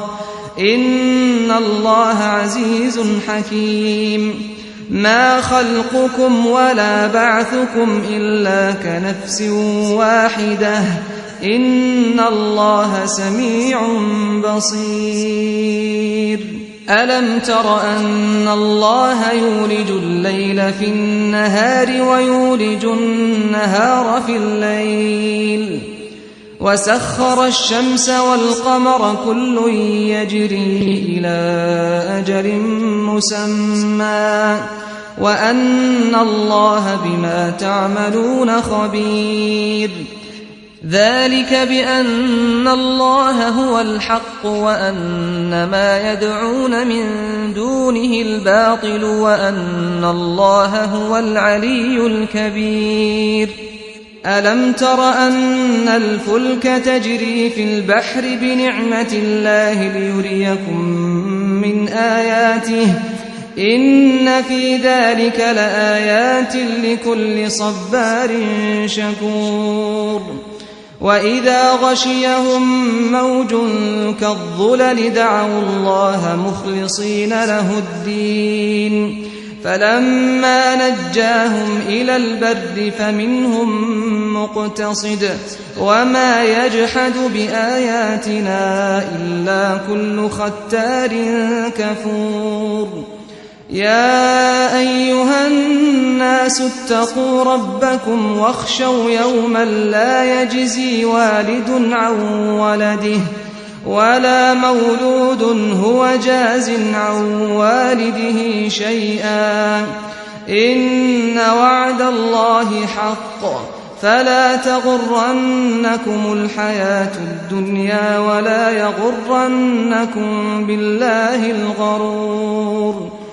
إن الله عنده علم الساعة وينزل الغيث ويعلم ما في الأرحام وما تدري نفس ماذا تكسب غدا وما تدري نفس بأي أرض تموت إن الله عليم خبير أعوذ بالله من الشيطان الرجيم بسم الله الرحمن الرحيم اقترب للناس حسابهم وهم في غفلة معرضون ما يأتيهم من ذكر من ربهم محدث إلا استمعوه وهم يلعبون لاهية قلوبهم وأسروا النجوى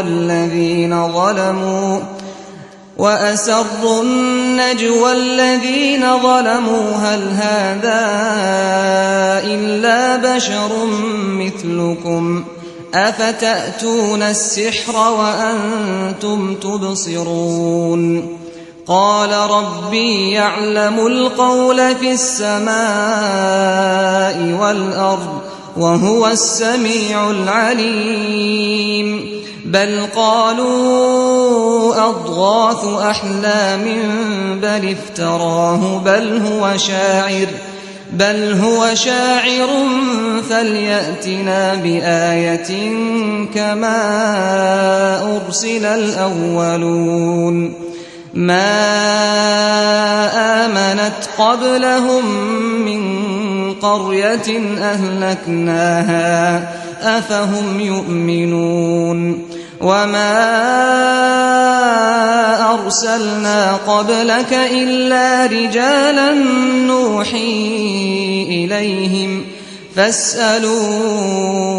أهل الذكر إن كنتم لا تعلمون وما جعلناهم جسدا لا يأكلون الطعام وما كانوا خالدين ثم صدقناهم الوعد فأنجيناهم ومن نشاء وأهلكنا المسرفين لقد أنزلنا إليكم كتابا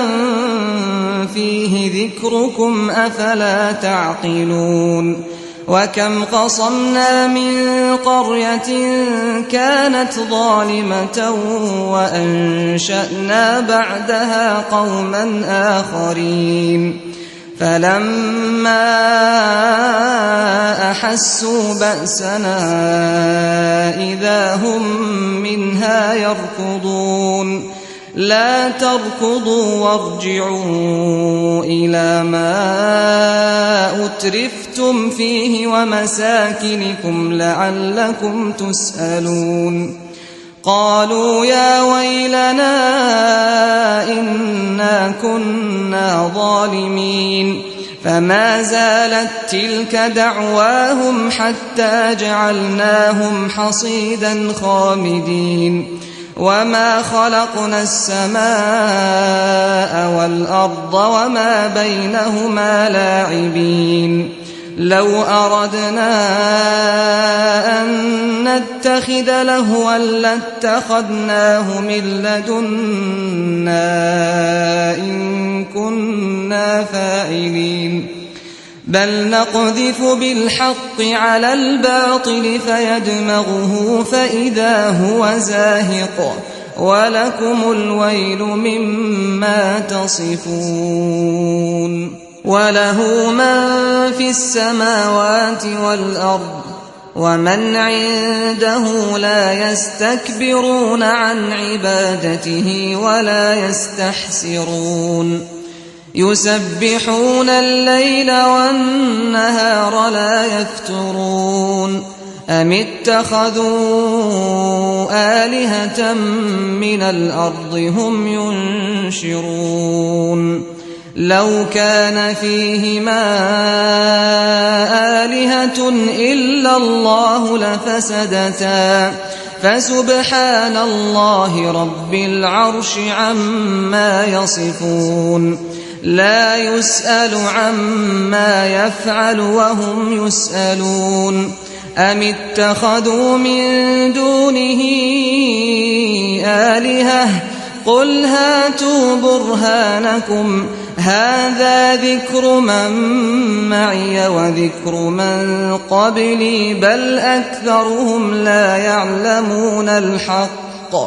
بل أكثرهم لا يعلمون الحق فهم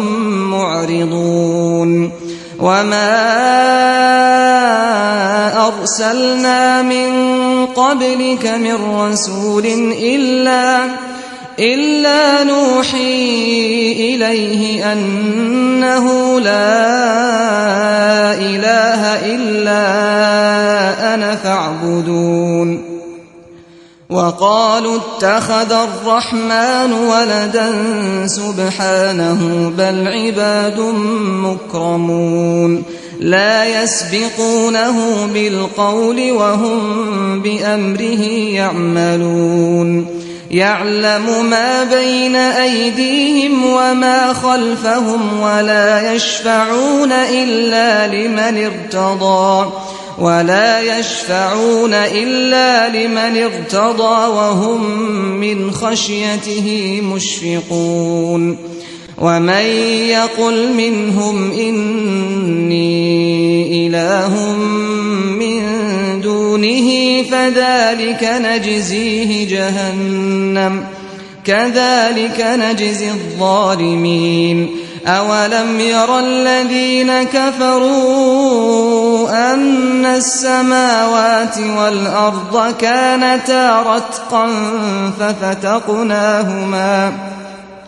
وجعلنا من الماء كل شيء حي أفلا يؤمنون وجعلنا في الأرض رواسي أن تميد بهم وجعلنا فيها فجاجا سبلا لعلهم يهتدون وجعلنا السماء سقفا محفوظا وهم عن آياتها معرضون وهو الذي خلق الليل والنهار والشمس والقمر كل في فلك يسبحون وما جعلنا لبشر من قبلك الخلد أفإن مت فهم الخالدون كل نفس ذائقة الموت ونبلوكم بالشر والخير فتنة وإلينا ترجعون وإذا رآك الذين كفروا إن يتخذونك إلا هزوا أهذا الذي يذكر آلهتكم وهم بذكر الرحمن هم كافرون خلق الإنسان من عجل سأريكم آياتي فلا تستعجلون ويقولون متى هذا الوعد إن كنتم صادقين لو يعلم الذين كفروا حين لا يكفون عن وجوههم النار ولا عن ظهورهم ولا هم ينصرون بل تأتيهم بغتة فتبهتهم فلا يستطيعون ردها ولا هم ينظرون ولقد استهزئ برسل من قبلك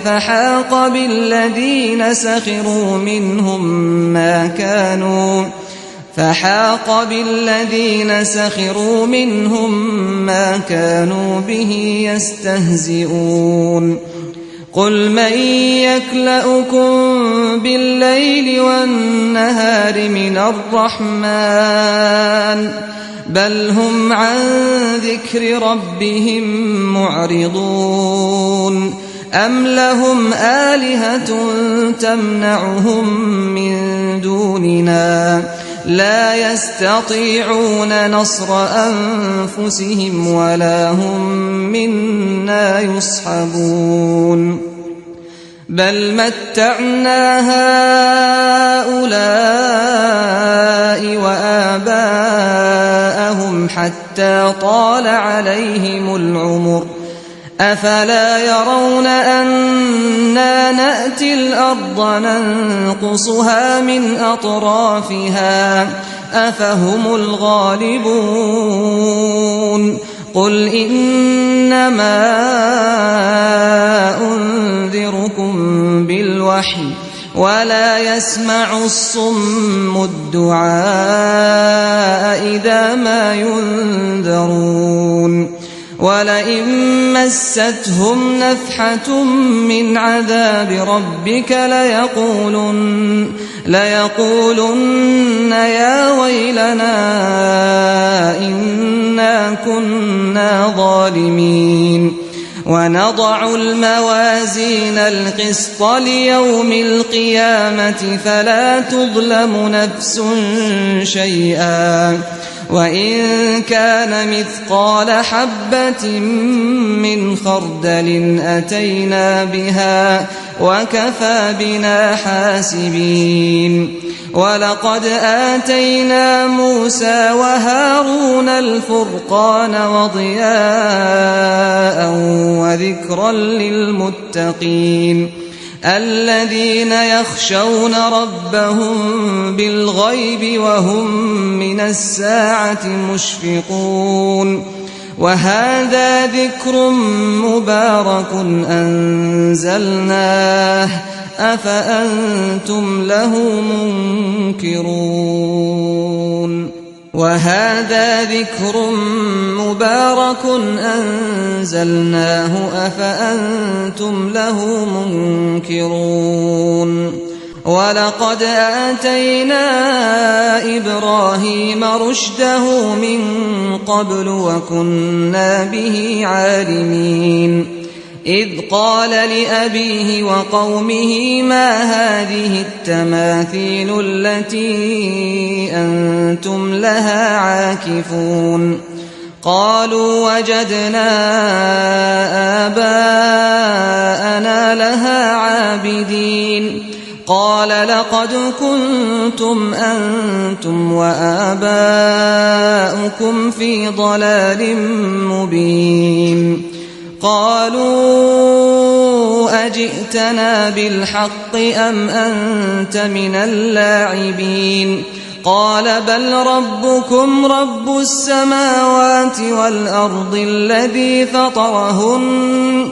الذي فطرهن وأنا على ذلكم من الشاهدين وتالله لأكيدن أصنامكم بعد أن تولوا مدبرين فجعلهم جذاذا إلا كبيرا لهم لعلهم إليه يرجعون قالوا من فعل هذا بآلهتنا إنه لمن الظالمين قالوا سمعنا فتى يذكرهم يقال له إبراهيم قالوا فأتوا به على أعين الناس لعلهم يشهدون قالوا أأنت فعلت هذا بآلهتنا يا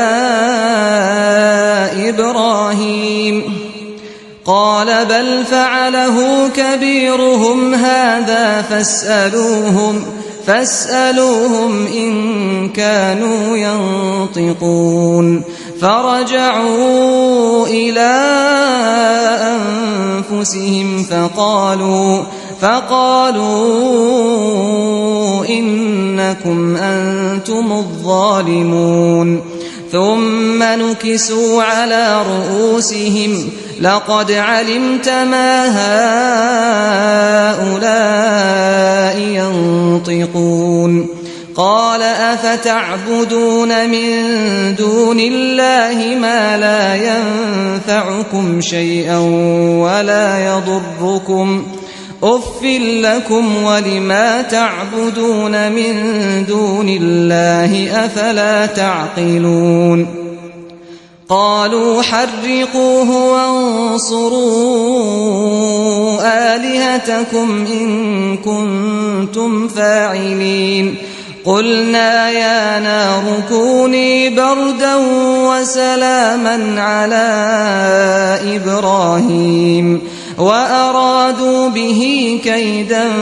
فجعلناهم الأخسرين ونجيناه ولوطا إلى الأرض التي باركنا فيها للعالمين ووهبنا له إسحاق ويعقوب نافلة وكلا جعلنا صالحين وجعلناهم أئمة يهدون بأمرنا وأوحينا إليهم فعل الخيرات وإقام الصلاة وإيتاء الزكاة وكانوا لنا عابدين ولوطا آتيناه حكما وعلما ونجيناه من القرية التي كانت تعمل الخبائث إنهم كانوا قوم سوء فاسقين وأدخلناه في رحمتنا إنه من الصالحين ونوحا إذ نادى من قبل فاستجبنا له فنجيناه وأهله من الكرب العظيم ونصرناه من القوم الذين كذبوا بآياتنا إنهم كانوا قوم سوء فأغرقناهم أجمعين وداود وسليمان إذ يحكمان في الحرث إذ نفشت فيه غنم القوم وكنا لحكمهم شاهدين ففهمناها سليمان وكلا آتينا حكما وعلما وسخرنا مع داود الجبال يسبحن والطير وكنا فاعلين وعلمناه صنعة لبوس لكم لتحصنكم من بأسكم فهل أنتم شاكرون ولسليمان الريح عاصفة تجري بأمره إلى الأرض التي باركنا فيها وكنا بكل شيء عالمين ومن الشياطين من يغوصون له ويعملون عملا دون ذلك وكنا لهم حافظين وأيوب إذ نادى ربه أني مسني الضر وأنت أرحم الراحمين فاستجبنا له فكشفنا ما به من ضر وآتيناه أهله ومثلهم معهم رحمة من عندنا وذكرى للعابدين وإسماعيل وإدريس وذا الكفل كل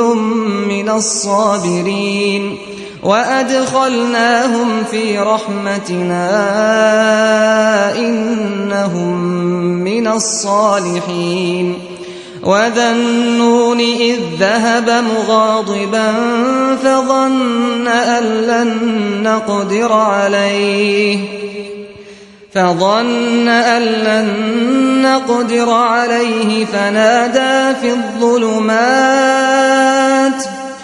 فنادى في الظلمات أن لا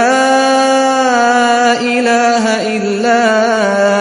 أنت سبحانك إني كنت من الظالمين فاستجبنا له ونجيناه من الغم وكذلك ننجي المؤمنين وزكريا إذ نادى ربه رب لا تذرني فردا وأنت خير الوارثين فاستجبنا له ووهبنا له يحيى وأصلحنا له زوجه إنهم كانوا يسارعون في الخيرات ويدعوننا رغبا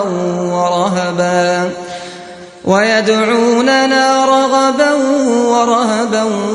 وكانوا لنا خاشعين والتي أحصنت فرجها فنفخنا فيها من روحنا وجعلناها وابنها آية للعالمين إن هذه أمتكم أمة واحدة وأنا ربكم فاعبدون وتقطعوا أمرهم بينهم كل إلينا راجعون فمن يعمل من الصالحات وهو مؤمن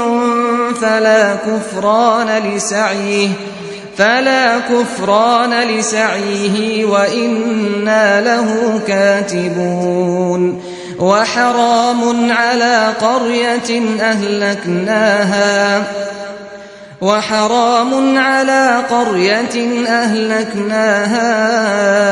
أنهم لا يرجعون حتى إذا فتحت يأجوج ومأجوج وهم من كل حدب ينسلون واقترب الوعد الحق فإذا هي شاخصة أبصار الذين كفروا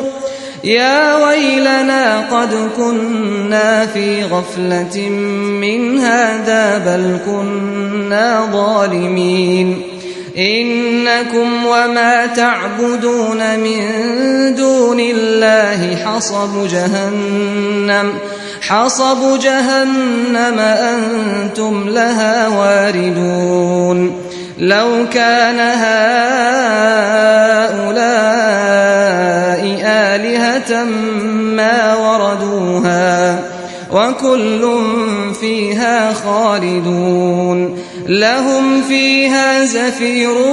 وهم فيها لا يسمعون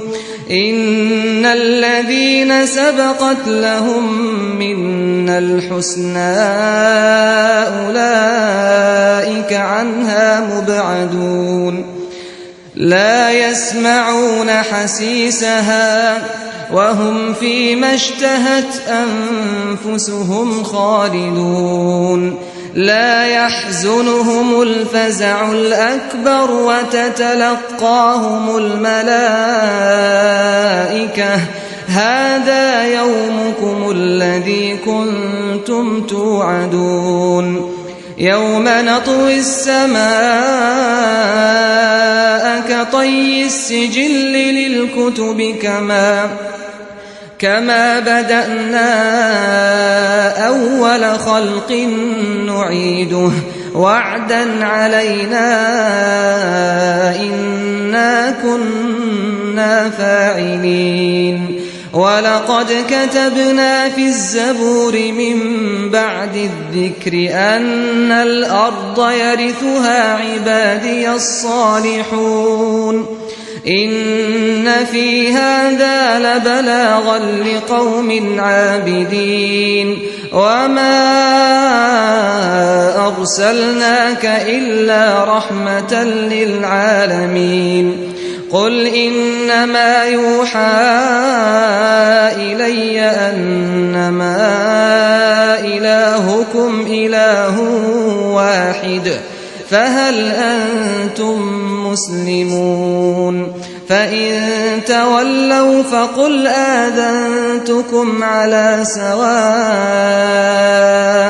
وإن أدري أقريب أم بعيد ما توعدون إنه يعلم الجهر من القول ويعلم ما تكتمون وإن أدري لعله فتنة لكم ومتاع إلى حين قال رب احكم بالحق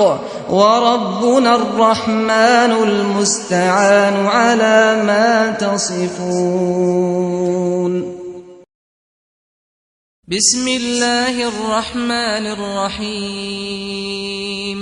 تبارك الذي نزل الفرقان على عبده ليكون للعالمين نذيرا الذي له ملك السماوات والأرض ولم يتخذ ولدا ولم يكن له شريك في الملك وخلق كل شيء فقدره تقديرا واتخذوا من دونه آلهة لا يخلقون شيئا وهم يخلقون ولا يملكون لأنفسهم ضرا ولا نفعا ولا يملكون موتا ولا حياة ولا نشورا وقال الذين كفروا إن هذا إلا إفك افتراه وأعانه عليه قوم آخرون فقد جاءوا ظلما وزورا وقالوا أساطير الأولين اكتتبها فهي تملى عليه بكرة وأصيلا قل أنزله الذي يعلم السر في السماوات والأرض إنه كان غفورا رحيما وقالوا ما لهذا الرسول يأكل الطعام ويمشي في الأسواق لولا أنزل إليه ملك فيكون معه نذيرا أو يلقى إليه كنز أو تكون له جنة يأكل منها وقال الظالمون إن تتبعون إلا رجلا مسحورا انظر كيف ضربوا لك الأمثال فضلوا فلا يستطيعون سبيلا تبارك الذي إن شاء جعل لك خيرا من ذلك جنات تجري من تحتها الأنهار ويجعل لك قصورا بل كذبوا بالساعة وأعتدنا لمن كذب بالساعة سعيرا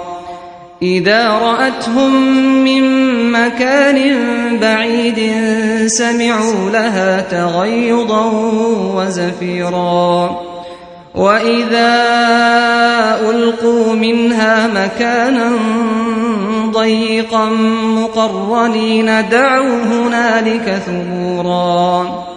لا تدعوا اليوم ثبورا واحدا وادعوا ثبورا كثيرا قل أذلك خير أم جنة الخلد التي وعد المتقون كانت لهم جزاء ومصيرا لهم فيها ما يشاءون خالدين كان على ربك وعدا مسئولا ويوم يحشرهم وما يعبدون من دون الله فيقول أأنتم أضللتم عبادي هؤلاء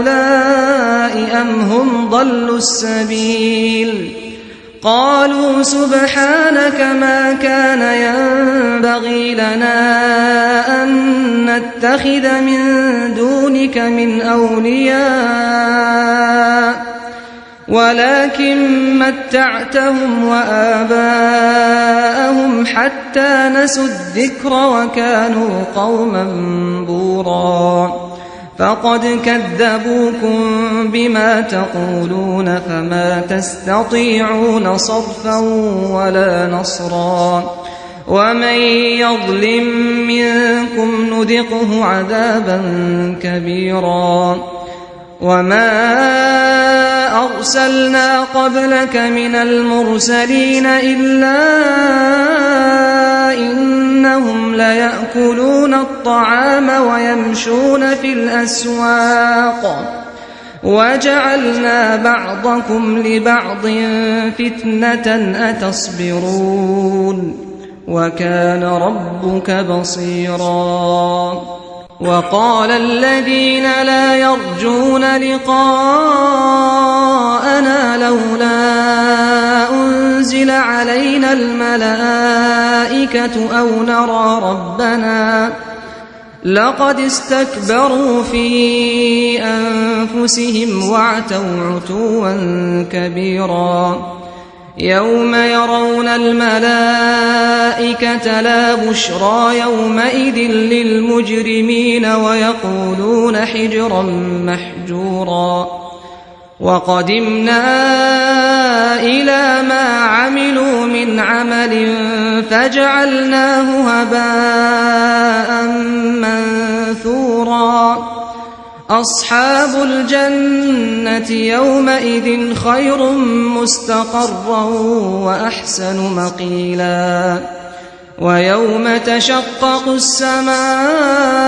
بالغمام ونزل الملائكة تنزيلا الملك يومئذ الحق للرحمن وكان يوما على الكافرين عسيرا ويوم يعض الظالم على يديه يقول يا ليتني اتخذت مع الرسول سبيلا يا ويلتى ليتني لم أتخذ فلانا خليلا لقد أضلني عن الذكر بعد إذ جاءني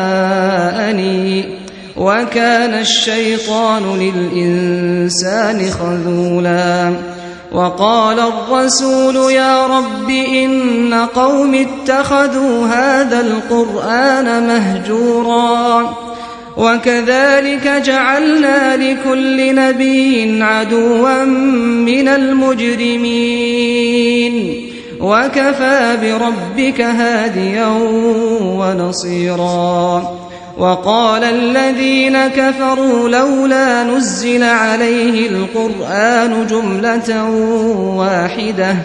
كذلك لنثبت به فؤادك ورتلناه ترتيلا ولا يأتونك بمثل إلا جئناك بالحق وأحسن تفسيرا الذين يحشرون على وجوههم إلى جهنم أولئك شر مكانا وأضل سبيلا ولقد آتينا موسى الكتاب وجعلنا معه أخاه هارون وزيرا فقلنا اذهبا إلى القوم الذين كذبوا بآياتنا فدمرناهم تدميرا وقوم نوح لما كذبوا الرسل أغرقناهم وجعلناهم للناس آية وأعتدنا للظالمين عذابا أليما وعادا وثمود وأصحاب الرس وقرونا بين ذلك كثيرا وكلا ضربنا له الأمثال وكلا تبرنا تتبيرا ولقد أتوا على القرية التي أمطرت مطر السوء أفلم يكونوا يرونها بل كانوا لا يرجون نشورا وإذا رأوك إن يتخذونك إلا هزوا أهذا الذي بعث الله رسولا إن كاد ليضلنا عن آلهتنا لولا أن صبرنا عليها وسوف يعلمون حين يرون العذاب من أضل سبيلا أرأيت من اتخذ إلهه هواه أفأنت تكون عليه وكيلا أم تحسب أن أكثرهم يسمعون أو يعقلون إن هم إلا كالأنعام بل هم أضل سبيلا ألم تر إلى ربك كيف مد الظل ولو شاء لجعله ساكنا ثم جعلنا الشمس عليه دليلا ثم قبضناه إلينا قبضا يسيرا وهو الذي جعل لكم الليل لباسا والنوم سباتا وجعل النهار نشورا وهو الذي أرسل الرياح بشرا بين يدي رحمته وأنزلنا من السماء ماء طهورا لنحيي به بلدة ميتا ونسقيه مما خلقنا أنعاما وأناسيا كثيرا ولقد صرفناه بينهم ليذكروا فأبى أكثر الناس إلا كفورا ولو شئنا لبعثنا في كل قرية نذيرا فلا تطع الكافرين وجاهدهم به جهادا كبيرا وهو الذي مرج البحرين هذا عذب فرات وهذا ملح أجاج وجعل بينهما برزخا وحجرا محجورا وهو الذي خلق من الماء بشرا فجعله نسبا وصهرا وكان ربك قديرا ويعبدون من دون الله ما لا ينفعهم ولا يضرهم وكان الكافر على ربه ظهيرا وما أرسلناك إلا مبشرا ونذيرا قل ما أسألكم عليه من أجر إلا من شاء أن يتخذ إلى ربه سبيلا وتوكل على الحي الذي لا يموت وسبح بحمده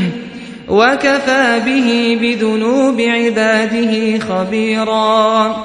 الذي خلق السماوات والأرض وما بينهما في 6 أيام ثم استوى على العرش الرحمن فاسأل به خبيرا وإذا قيل لهم اسجدوا للرحمن قالوا وما الرحمن أنسجد لما تأمرنا وزادهم نفورا تبارك الذي جعل في السماء بروجا وجعل فيها سراجا وقمرا منيرا وهو الذي جعل الليل والنهار خلفة لمن أراد أن يذكر أو أراد شكورا وعباد الرحمن الذين يمشون على الأرض هونا وإذا خاطبهم الجاهلون قالوا سلاما والذين يبيتون لربهم سجدا وقياما والذين يقولون ربنا اصرف عنا عذاب جهنم إن عذابها كان غراما إنها ساءت مستقرا ومقاما والذين إذا أنفقوا لم يسرفوا ولم يقتروا وكان بين ذلك قواما والذين لا يدعون مع الله إلها آخر ولا يقتلون النفس التي حرم الله إلا بالحق ولا يزنون ومن يفعل ذلك يلقى أثاما يضاعف له العذاب يوم القيامة ويخلد فيه مهانا إلا من تاب وآمن وعمل عملا صالحا فأولئك يبدل الله سيئاتهم حسنات وكان الله غفورا رحيما ومن تاب وعمل صالحا فإنه يتوب إلى الله متابا والذين لا يشهدون الزور وإذا مروا باللغو مروا كراما والذين إذا ذكروا بآيات ربهم لم يخروا عليها صما وعميانا والذين يقولون ربنا هب لنا من أزواجنا وذرياتنا قرة أعين واجعلنا للمتقين إماما أولئك يجزون الغرفة بما صبروا ويلقون فيها تحية وسلاما خالدين فيها حسنت مستقرا ومقاما قل ما يعبأ بكم ربي لولا دعاؤكم فقد كذبتم فسوف يكون لزاما بسم الله الرحمن الرحيم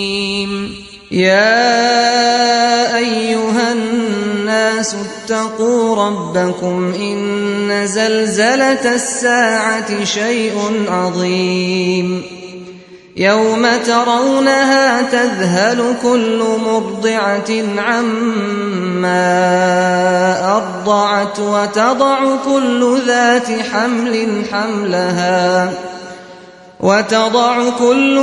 حمل حملها وترى الناس سكارى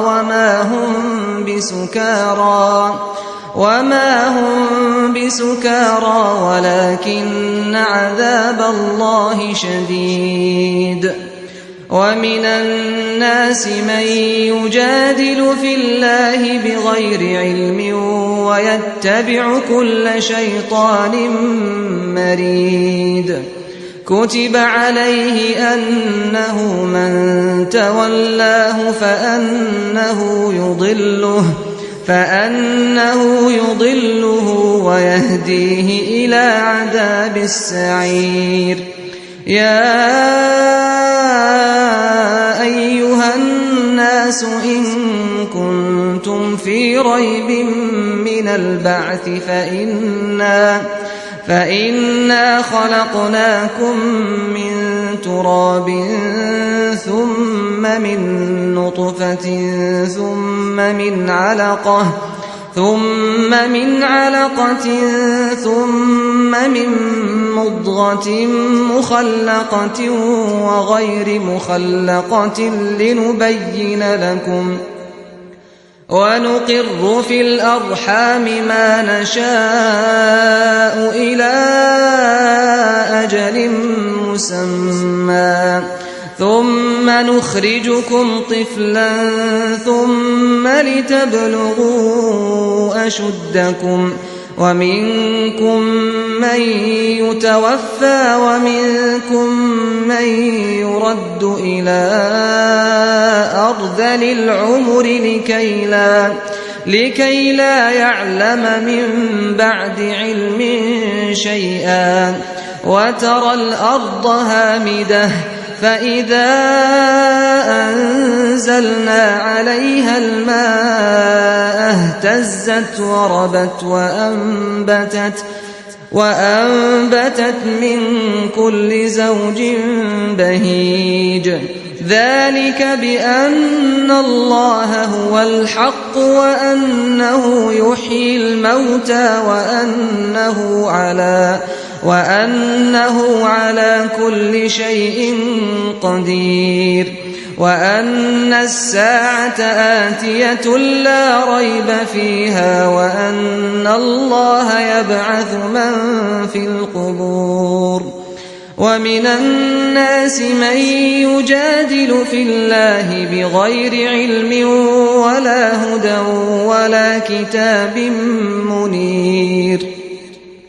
ثاني عطفه ليضل عن سبيل الله له في الدنيا خزي ونذيقه يوم القيامة عذاب الحريق ذلك بما قدمت يداك وأن الله ليس بظلام للعبيد ومن الناس من يعبد الله على حرف فإن أصابه خير اطمأن به وإن أصابته فتنة انقلب على وجهه خسر الدنيا والآخرة ذلك هو الخسران المبين يدعو من دون الله ما لا يضره وما لا ينفعه ذلك هو الضلال البعيد يدعو لمن ضره أقرب من نفعه لبئس المولى ولبئس العشير إن الله يدخل الذين آمنوا وعملوا الصالحات جنات تجري من تحتها الأنهار إن الله يفعل ما يريد من كان يظن أن لن ينصره الله في الدنيا والآخرة فليمدد بسبب إلى السماء ثم ليقطع فلينظر هل يذهبن كيده ما يغيظ وكذلك أنزلناه آيات بينات وأن الله يهدي من يريد إن الذين آمنوا والذين هادوا والصابئين والنصارى والمجوس والذين أشركوا إن الله يفصل بينهم يوم القيامة إن الله على كل شيء شهيد ألم تر أن الله يسجد له من في السماوات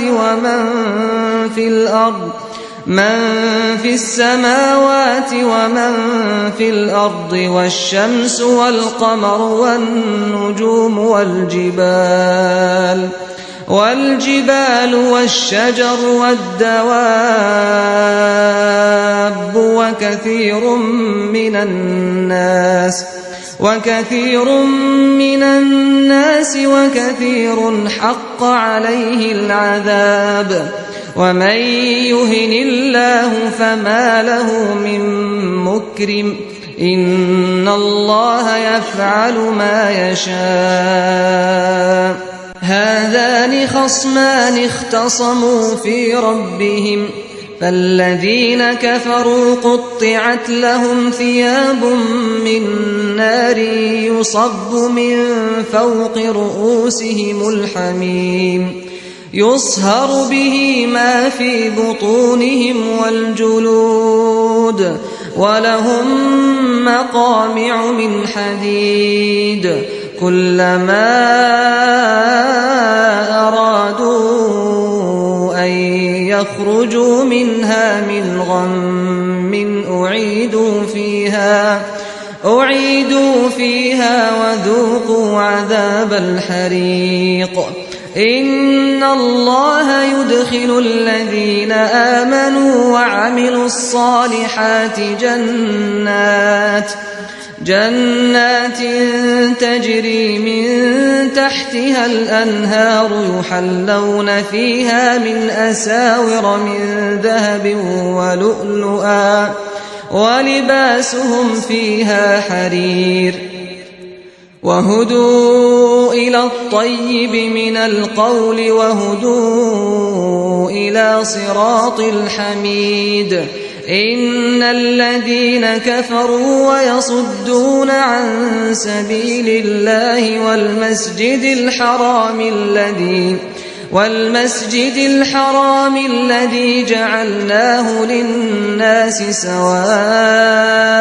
العاكف فيه والباد ومن يرد فيه بإلحاد بظلم نذقه من عذاب أليم وإذ بوأنا لإبراهيم مكان البيت ألا تشرك بي شيئا وطهر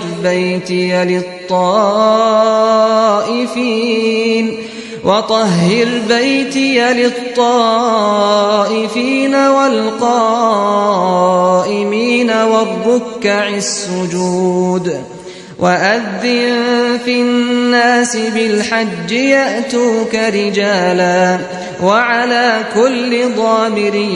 يأتين من كل فج عميق ليشهدوا منافع لهم ويذكروا اسم الله في أيام معلومات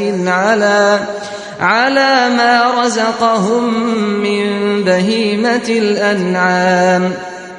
فكلوا منها وأطعموا البائس الفقير ثم ليقضوا تفثهم وليوفوا نذورهم وليطوفوا بالبيت العتيق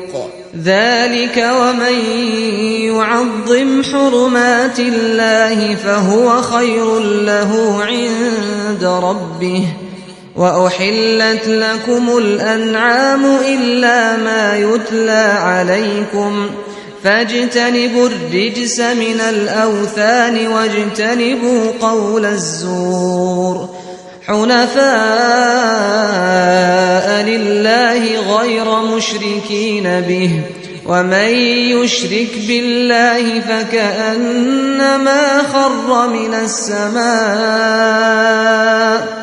فكأنما خر من السماء فتخطفه الطير أو تهوي به الريح في مكان سحيق ذلك ومن يعظم شعائر الله فإنها من تقوى القلوب لكم فيها منافع إلى أجل مسمى ثم محلها إلى البيت العتيق ولكل أمة جعلنا منسكا ليذكروا اسم الله على ما رزقهم من بهيمة الأنعام فإلهكم إله واحد فله أسلموا وبشر المخبتين الذين إذا ذكر الله وجلت قلوبهم والصابرين على ما أصابهم والمقيم الصلاة ومما رزقناهم ينفقون والبدن جعلناها لكم من شعائر الله لكم فيها خير فاذكروا اسم الله عليها صواف فإذا وجبت جنوبها فكلوا منها وأطعموا القانع والمعتر كذلك سخرناها لكم لعلكم تشكرون لن ينال الله لحومها ولا دماؤها ولكن يناله التقوى منكم كذلك سخرها لكم لتكبروا الله على ما هداكم وبشر المحسنين إن الله يدافع عن الذين آمنوا إن الله لا يحب كل خوان كفور أذن للذين يقاتلون بأنهم ظلموا وإن الله على نصرهم لقدير الذين أخرجوا من ديارهم بغير حق إلا أن يقولوا ربنا الله ولولا دفع الله الناس بعضهم ببعض لهدمت صوامع وبيع وصلوات ومساجد يذكر فيها اسم الله كثيرا ولينصرن الله من ينصره إن الله لقوي عزيز الذين إن مكناهم في الأرض أقاموا الصلاة وآتوا الزكاة وأمروا بالمعروف ونهوا عن المنكر ولله عاقبة الأمور وإن يكذبوك فقد كذبت قبلهم قوم نوح وعاد وثمود وقوم إبراهيم وقوم لوط وأصحاب مدين وكذب موسى فأمليت للكافرين ثم أخذتهم فكيف كان نكير فكأي من قرية أهلكناها وهي ظالمة فهي خاوية على عروشها وبئر معطلة وقصر مشيد أفلم يسيروا في الأرض فتكون لهم قلوب يعقلون بها أو آذان يسمعون بها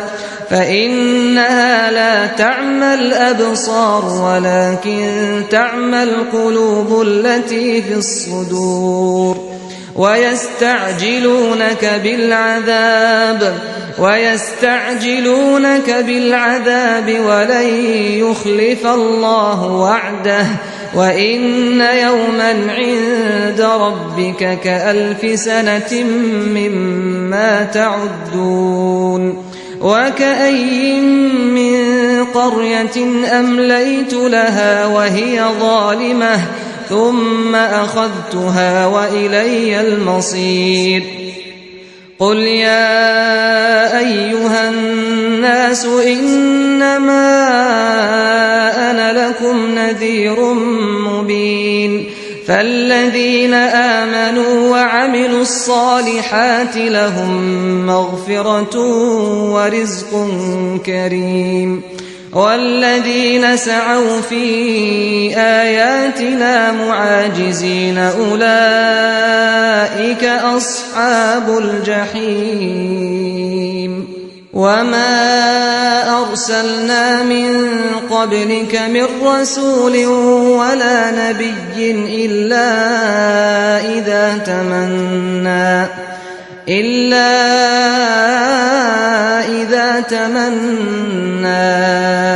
ألقى الشيطان في أمنيته فينسخ الله ما يلقي الشيطان ثم يحكم الله آياته والله عليم حكيم ليجعل ما يلقي الشيطان فتنة للذين في قلوبهم مرض والقاسية قلوبهم وإن الظالمين لفي شقاق بعيد وليعلم الذين أوتوا العلم أنه الحق من ربك فيؤمنوا به فتخبت له قلوبهم وإن الله لهادي الذين آمنوا إلى صراط مستقيم ولا يزال الذين كفروا في مرية منه حتى تأتيهم الساعة بغتة أو يأتيهم عذاب يوم عقيم الملك يومئذ لله يحكم بينهم فالذين آمنوا وعملوا الصالحات في جنات النعيم والذين كفروا وكذبوا بآياتنا فأولئك لهم عذاب مهين والذين هاجروا في سبيل الله ثم قتلوا أو ماتوا ليرزقنهم الله رزقا حسنا وإن الله لهو خير الرازقين ليدخلنهم مدخلا يرضونه وإن الله لعليم حليم ذلك ومن عاقب بمثل ما عوقب به ثم بغي عليه لينصرنه الله إن الله لعفو غفور ذلك بأن الله يولج الليل في النهار ويولج النهار في الليل وأن الله سميع بصير ذلك بأن الله هو الحق وأن ما يدعون من دونه هو الباطل وأن الله هو العلي الكبير ألم تر أن الله أنزل من السماء ماء فتصبح الأرض مخضرة إن الله لطيف خبير له ما في السماوات وما في الأرض وإن الله لهو الغني الحميد ألم تر أن الله سخر لكم ما في الأرض والفلك تجري في البحر بأمره ويمسك السماء أن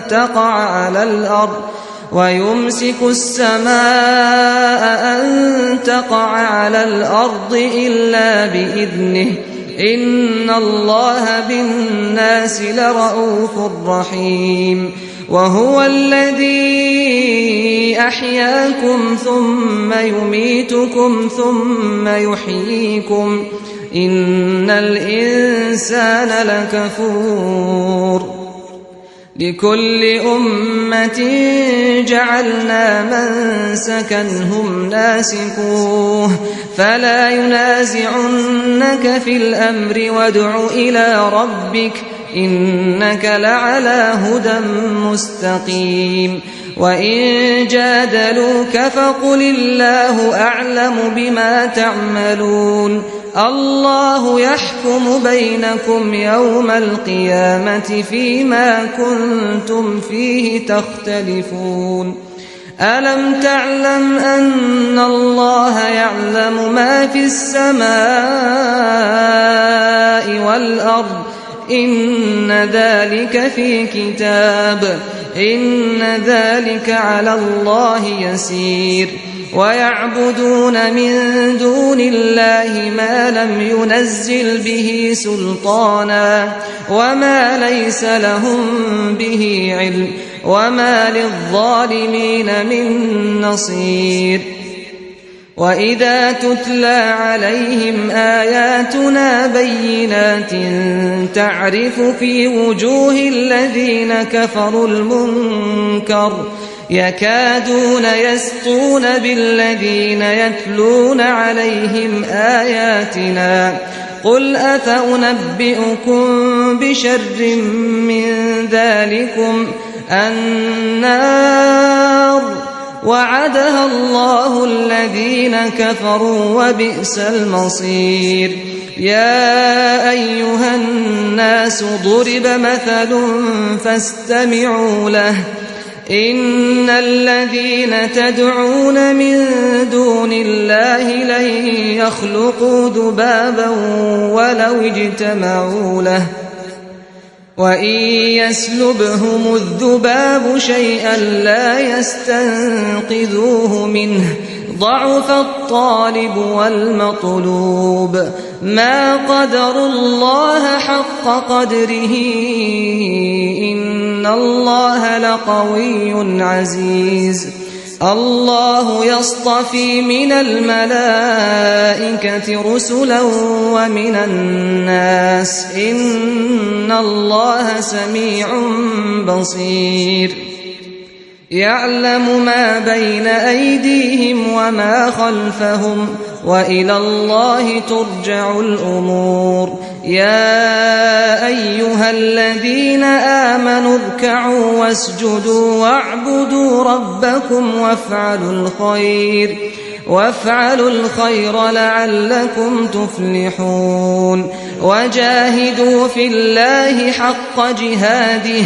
هو اجتباكم وما جعل عليكم في الدين من حرج ملة أبيكم إبراهيم هو سماكم المسلمين من قبل وفي هذا ليكون الرسول شهيدا عليكم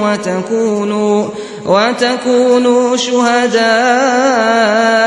على الناس فأقيموا الصلاة وآتوا الزكاة واعتصموا بالله هو مولاكم فنعم المولى ونعم النصير. بسم الله الرحمن الرحيم.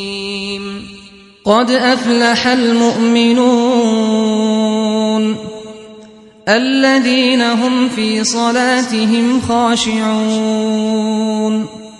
والذين هم عن اللغو معرضون والذين هم للزكاة فاعلون والذين هم لفروجهم حافظون إلا على أزواجهم أو ما ملكت أيمانهم فإنهم غير ملومين. فمن ابتغى وراء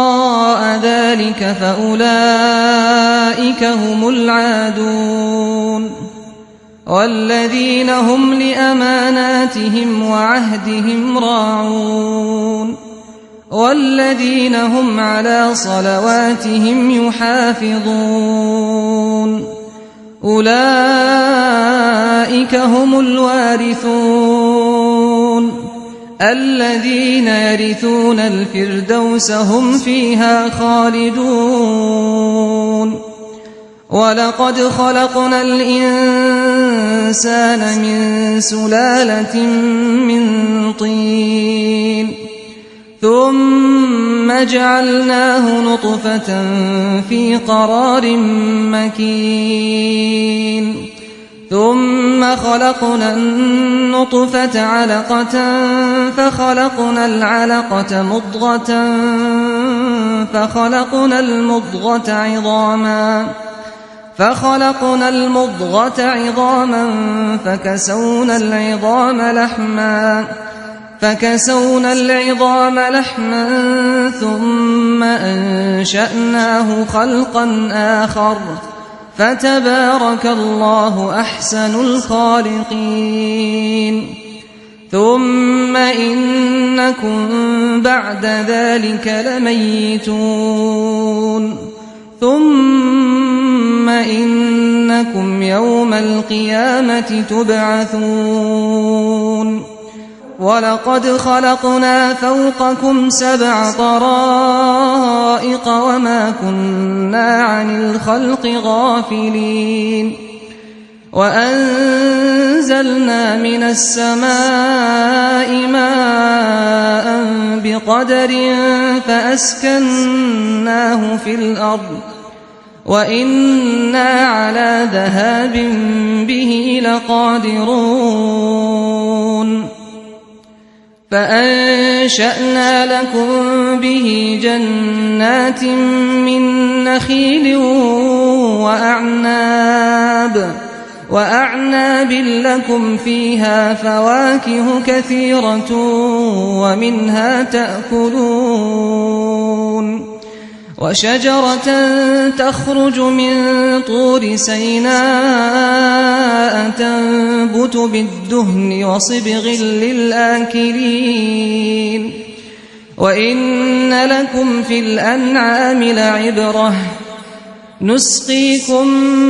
مما في بطونها ولكم فيها منافع كثيرة ومنها تأكلون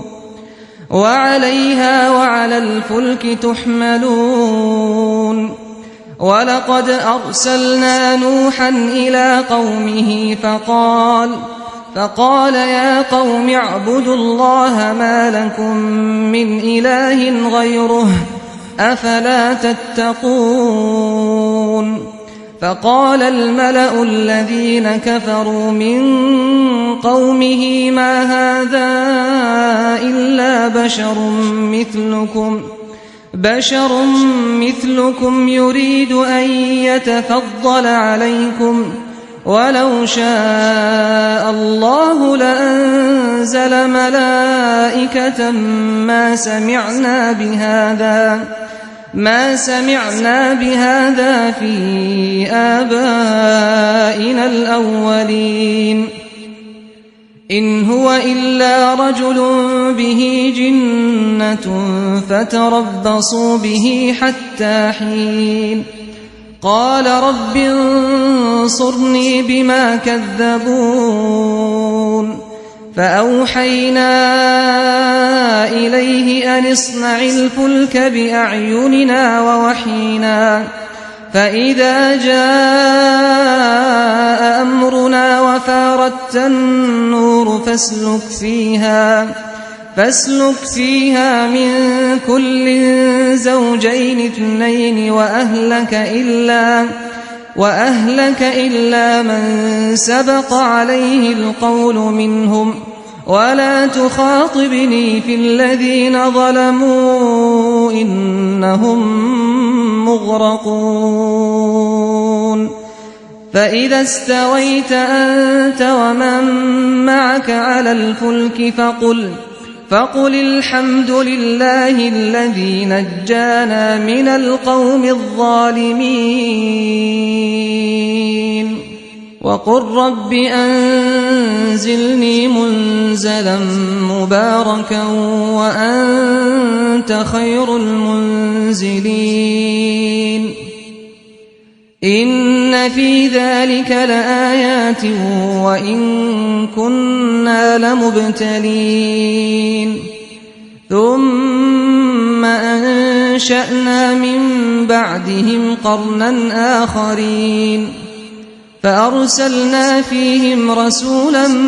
منهم أن اعبدوا الله ما لكم من إله غيره أفلا تتقون وقال الملأ من قومه الذين كفروا وكذبوا بلقاء الآخرة وأترفناهم في الحياة الدنيا ما هذا إلا بشر مثلكم يأكل مما تأكلون منه ويشرب مما تشربون ولئن أطعتم بشرا مثلكم إنكم إذا لخاسرون أيعدكم أنكم إذا متم وكنتم ترابا وعظاما أنكم مخرجون هيهات هيهات لما توعدون إن هي إلا حياتنا الدنيا نموت ونحيا وما نحن بمبعوثين إن هو إلا رجل افترى على الله كذبا وما نحن له بمؤمنين قال رب انصرني بما كذبون قال عما قليل ليصبحن نادمين فأخذتهم الصيحة بالحق فجعلناهم غثاء فبعدا للقوم الظالمين ثم أنشأنا من بعدهم قرونا آخرين ما تسبق من أمة أجلها وما يستأخرون ثم أرسلنا رسلنا تترى كلما جاء أمة رسولها كذبوه فأتبعنا بعضهم بعضا وجعلناهم أحاديث فبعدا لقوم لا يؤمنون ثم أرسلنا موسى وأخاه هارون بآياتنا وسلطان مبين إلى فرعون وملئه فاستكبروا وكانوا قوما عالين فقالوا أنؤمن لبشرين مثلنا وقومهما لنا عابدون فكذبوهما فكانوا من المهلكين ولقد آتينا موسى الكتاب لعلهم يهتدون وجعلنا ابن مريم وأمه آية وآويناهما إلى ربوة ذات قرار ومعين يا أيها الرسل كلوا من الطيبات واعملوا صالحا إني بما تعملون عليم وإن هذه أمتكم أمة واحدة وأنا ربكم فاتقون فتقطعوا أمرهم بينهم زبرا كل حزب بما لديهم فرحون فذرهم في غمرتهم حتى حين أيحسبون أن ما نمدهم به من مال وبنين نسارع لهم في الخيرات بل لا يشعرون إن الذين هم من خشية ربهم مشفقون والذين هم بآيات ربهم يؤمنون والذين هم بربهم لا يشركون والذين يؤتون ما آتوا وقلوبهم وجلة أنهم إلى ربهم راجعون أولئك يسارعون في الخيرات وهم لها سابقون ولا نكلف نفسا إلا وسعها ولدينا كتاب ينطق بالحق وهم لا يظلمون بل قلوبهم في غمرة من هذا ولهم أعمال من دون ذلك هم لها عاملون حتى إذا أخذنا مترفيهم بالعذاب إذا هم يجأرون لا تجأروا اليوم إنكم منا لا تنصرون قد كانت آياتي تتلى عليكم فكنتم على أعقابكم تنكصون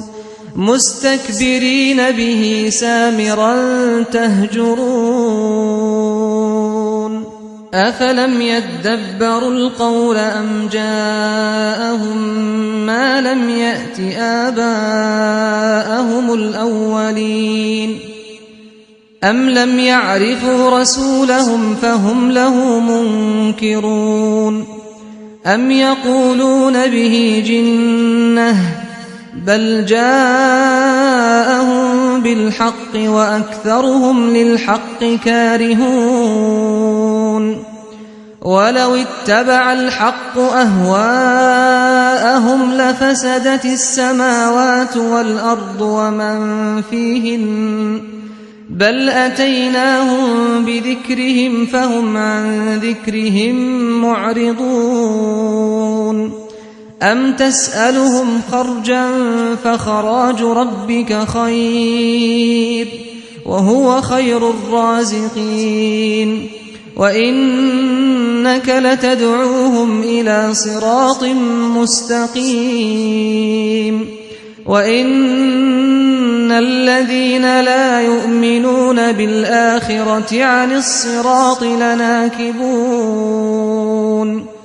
ولو رحمناهم وكشفنا ما بهم من ضر للجوا في طغيانهم يعمهون ولقد أخذناهم بالعذاب فما استكانوا لربهم وما يتضرعون حتى إذا فتحنا عليهم بابا ذا عذاب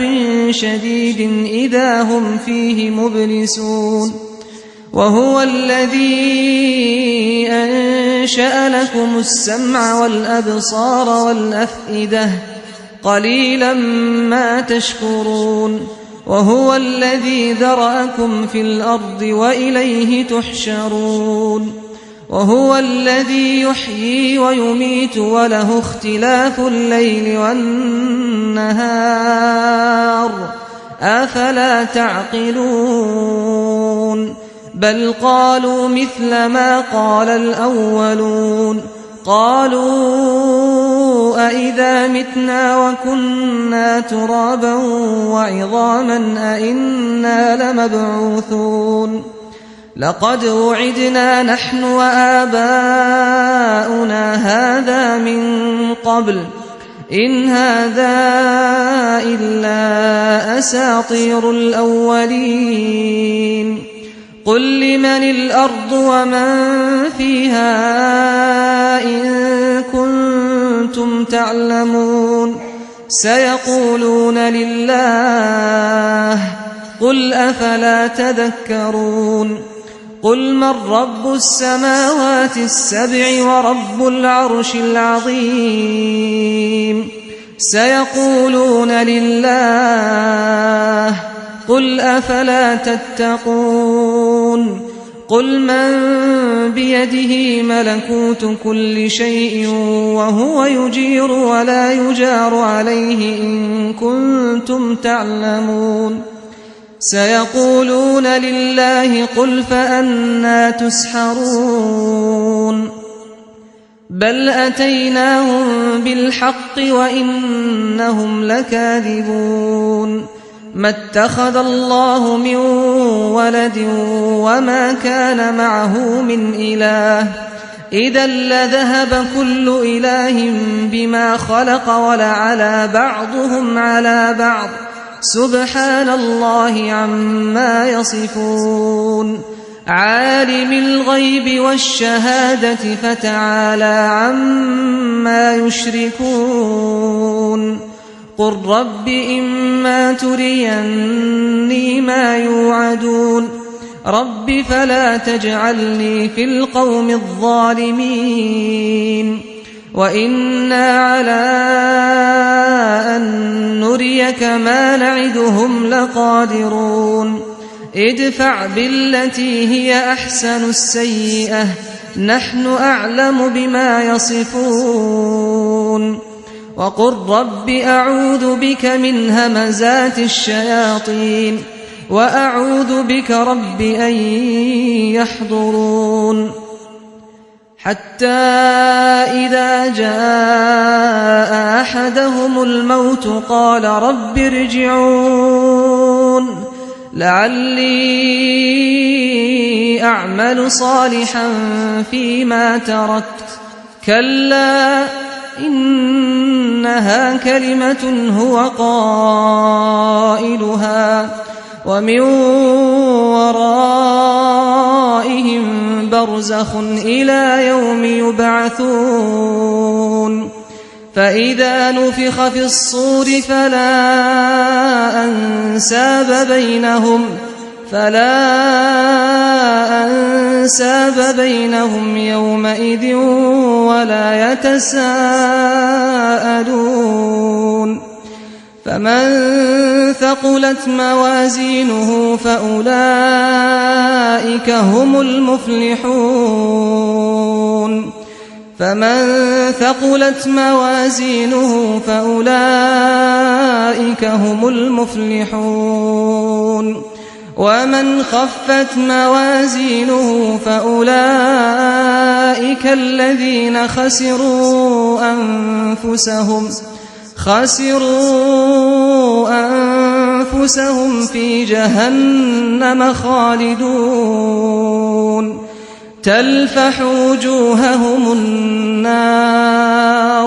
تلفح وجوههم النار وهم فيها كالحون ألم تكن آياتي تتلى عليكم فكنتم بها تكذبون قالوا ربنا غلبت علينا شقوتنا وكنا قوما ضالين ربنا أخرجنا منها فإن عدنا فإنا ظالمون قال اخسئوا فيها ولا تكلمون إنه كان فريق من عبادي يقولون ربنا آمنا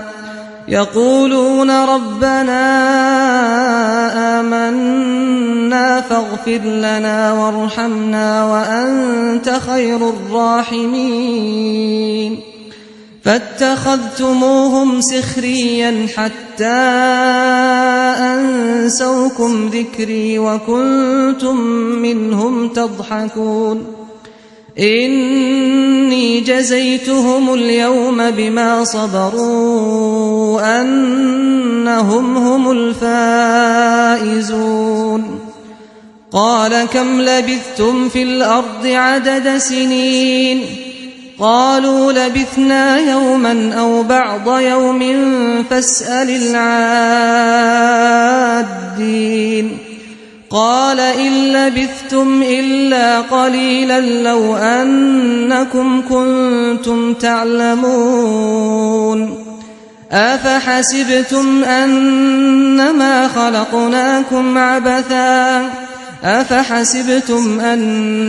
خلقناكم عبثا وأنكم إلينا لا ترجعون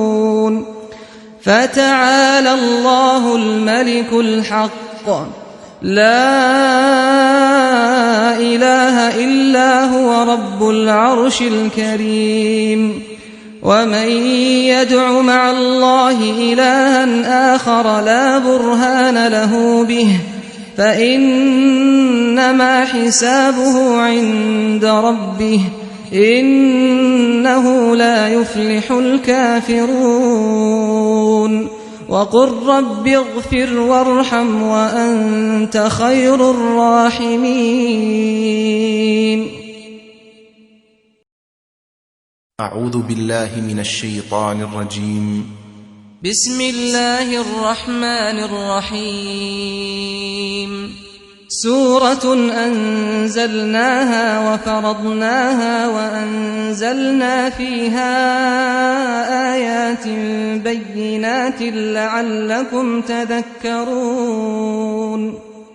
الزانية والزاني فاجلدوا كل واحد منهما 100 جلدة ولا تأخذكم بهما رأفة في دين الله إن كنتم تؤمنون بالله واليوم الآخر وليشهد عذابهما طائفة من المؤمنين الزاني لا ينكح إلا زانية أو مشركة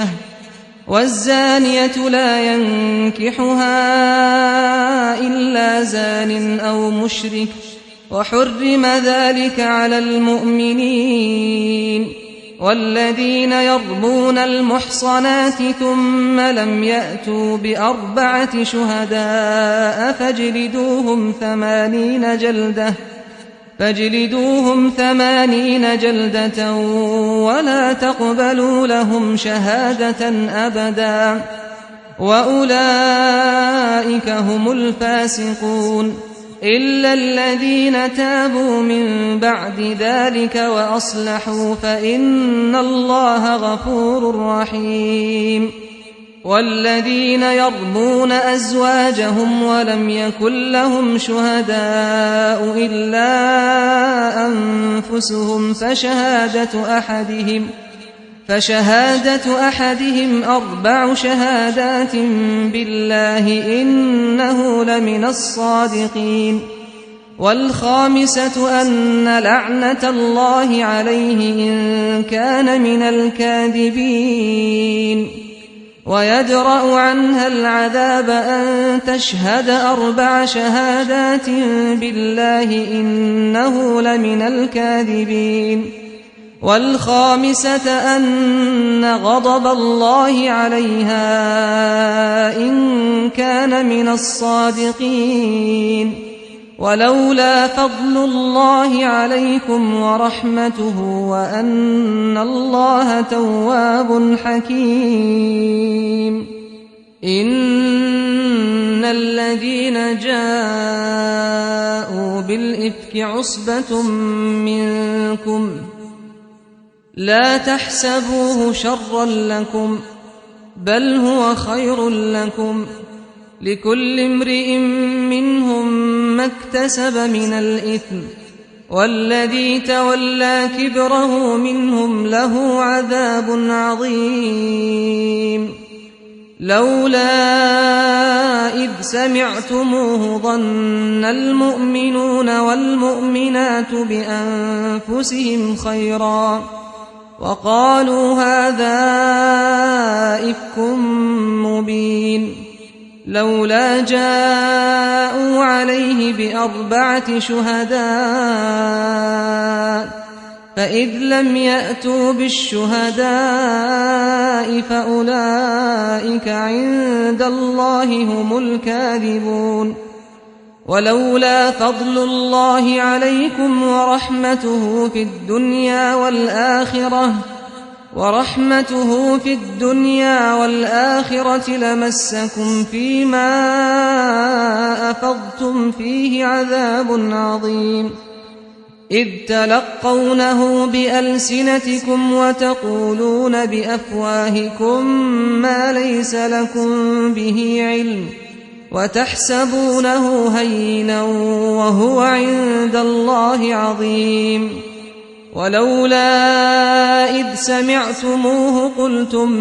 ما يكون لنا أن نتكلم بهذا سبحانك هذا بهتان عظيم يعظكم الله أن تعودوا لمثله أبدا إن كنتم مؤمنين ويبين الله لكم الآيات والله عليم حكيم إن الذين يحبون أن تشيع الفاحشة في الذين آمنوا لهم عذاب أليم في الدنيا والآخرة والله يعلم وأنتم لا تعلمون ولولا فضل الله عليكم ورحمته وأن الله رؤوف رحيم يا أيها الذين آمنوا لا تتبعوا خطوات الشيطان ومن يتبع خطوات الشيطان فإنه يأمر بالفحشاء والمنكر ولولا فضل الله عليكم ورحمته ما زكى منكم من أحد أبدا ولكن الله يزكي من يشاء والله سميع عليم ولا يأتل أولو الفضل منكم والسعة أن يؤتوا أولي القربى والمساكين والمهاجرين في سبيل الله وليعفوا وليصفحوا ألا تحبون أن يغفر الله لكم والله غفور رحيم إن الذين يرمون المحصنات الغافلات المؤمنات لعنوا في الدنيا والآخرة ولهم عذاب عظيم يوم تشهد عليهم ألسنتهم وأيديهم وأرجلهم بما كانوا يعملون يومئذ يوفيهم الله دينهم الحق ويعلمون أن الله هو الحق المبين الخبيثات للخبيثين والخبيثون للخبيثات والطيبات للطيبين والطيبون للطيبات أولئك مبرؤون مما يقولون لهم مغفرة ورزق كريم. يا أيها الذين آمنوا لا تدخلوا بيوتا غير بيوتكم حتى تستأنسوا وتسلموا على أهلها ذلكم خير لكم لعلكم تذكرون. فإن لم تجدوا فيها أحدا فلا تدخلوها حتى يؤذن لكم، وإن قيل لكم ارجعوا فارجعوا هو أزكى لكم، والله بما تعملون عليم. ليس عليكم جناح أن تدخلوا بيوتا غير مسكونة فيها متاع لكم، والله يعلم ما تبدون وما تكتمون. قل للمؤمنين يغضوا من أبصارهم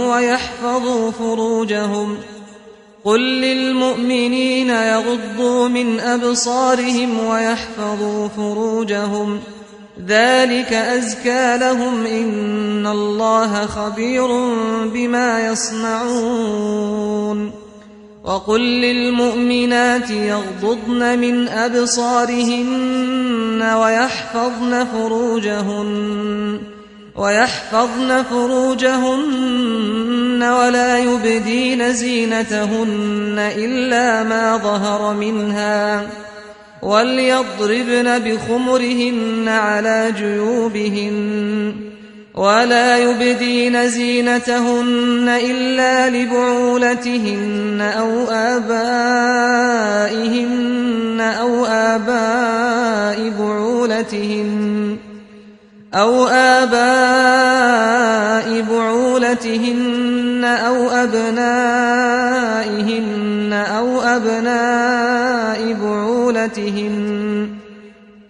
أبناء بعولتهن أو إخوانهن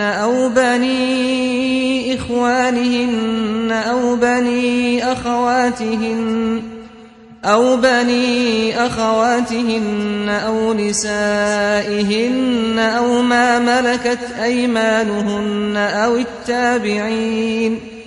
أو التابعين غير أولي الإربة من الرجال أو الطفل الذين لم يظهروا على عورات النساء، ولا يضربن بأرجلهن ليعلم ما يخفين من زينتهن. وتوبوا إلى الله جميعا أيها المؤمنون لعلكم تفلحون. وأنكحوا الأيام منكم والصالحين من عبادكم وإمائكم إن يكونوا فقراء يغنهم الله من فضله والله واسع عليم. وليستعفف الذين لا يجدون نكاحا حتى يغنيهم الله من فضله، والذين يبتغون الكتاب مما ملكت أيمانكم فكاتبوهم إن علمتم فيهم خيرا، وآتوهم مما لله الذي آتاكم، ولا تكرهوا فتياتكم على البغاء إن أردنا تحصنا لتبتغوا عرض الحياة الدنيا، ومن يكرههن فإن الله من بعد إكراههن غفور رحيم. وَلَقَدْ أَنزَلْنَا إِلَيْكُمْ آيَاتٍ مُبَيِّنَاتٍ وَمَثَلًا مِّنَ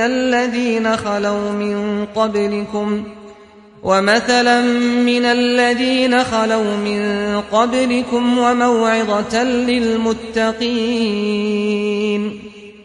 اللَّهُ نُورُ السَّمَاوَاتِ وَالْأَرْضِ مَثَلُ نُورِهِ كَمِشْكَاةٍ فِيهَا المصباح في زجاجة الزجاجة كأنها كوكب دري يوقد من شجرة مباركة زيتونة لا شرقية ولا غربية يكاد زيتها يضيء ولو لم تمسسه نار نور على نور يهدي الله لنوره من يشاء ويضرب الله الأمثال للناس والله بكل شيء عليم في بيوت أذن الله أن ترفع ويذكر فيها اسمه يسبح له فيها بالغدو والآصال رجال لا تلهيهم تجارة ولا بيع عن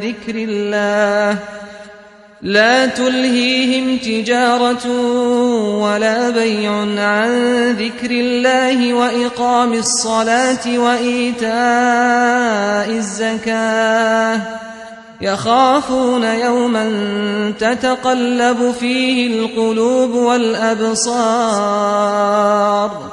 ليجزيهم الله أحسن ما عملوا ويزيدهم من فضله والله يرزق من يشاء بغير حساب والذين كفروا أعمالهم كسراب بقيعة يحسبه الظمآن ماء حتى إذا جاءه لم يجده شيئا ووجد الله عنده فوفاه حسابه والله سريع الحساب أو كظلمات في بحر لجي يغشاه موج من فوقه سحاب ظلمات بعضها فوق بعض إذا أخرج يده لم يكد يراها ومن لم يجعل الله له نورا فما له من نور ألم تر أن الله يسبح له من في السماوات والأرض والطير صافات كل قد علم صلاته وتسبيحه والله عليم بما يفعلون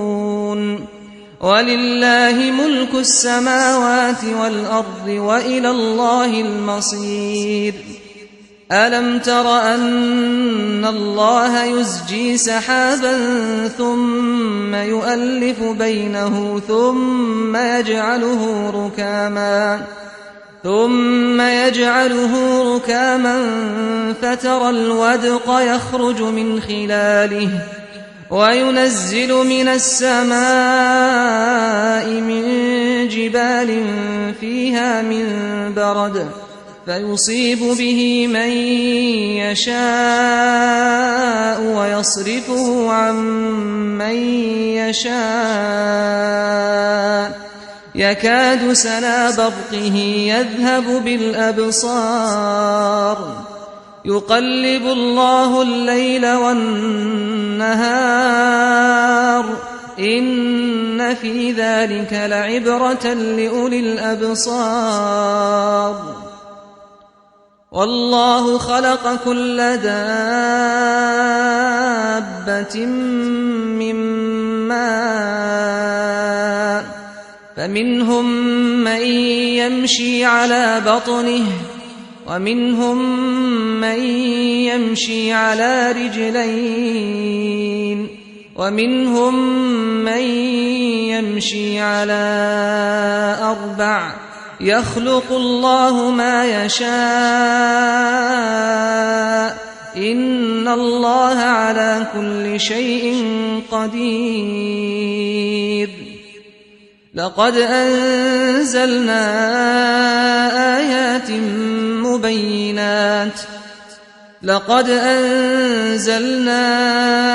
آيات مبينات والله يهدي من يشاء إلى صراط مستقيم ويقولون آمنا بالله وبالرسول وأطعنا ثم يتولى فريق منهم من بعد ذلك وما أولئك بالمؤمنين وإذا دعوا إلى الله ورسوله ليحكم بينهم إذا فريق منهم معرضون وإن يكن لهم الحق يأتوا إليه مذعنين أفي قلوبهم مرض أم ارتابوا أم يخافون أن يحيف الله عليهم ورسوله بل أولئك هم الظالمون إنما كان قول المؤمنين إذا دعوا إلى الله ورسوله ليحكم بينهم أن يقولوا سمعنا وأطعنا وأولئك هم المفلحون ومن يطع الله ورسوله ويخشى الله ويتقه فأولئك هم الفائزون وأقسموا بالله جهد أيمانهم لئن أمرتهم ليخرجن قل لا تقسموا طاعة معروفة إن الله خبير بما تعملون قل أطيعوا الله وأطيعوا الرسول فإن تولوا فإنما عليه ما حمل وعليكم ما حملتم وإن تطيعوه تهتدوا وما على الرسول إلا البلاغ المبين وعد الله الذين آمنوا منكم وعملوا الصالحات ليستخلفنهم في الأرض كما استخلف الذين من قبلهم وليمكنن لهم دينهم الذي ارتضى لهم وليبدلنهم من بعد خوفهم أمنا يعبدونني لا يشركون بي شيئا ومن كفر بعد ذلك فأولئك هم الفاسقون وأقيموا الصلاة وآتوا الزكاة وأطيعوا الرسول لعلكم ترحمون لا تحسبن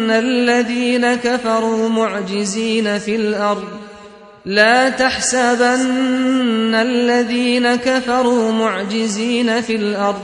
ومأواهم النار ولبئس المصير يا أيها الذين آمنوا ليستأذنكم الذين ملكت أيمانكم والذين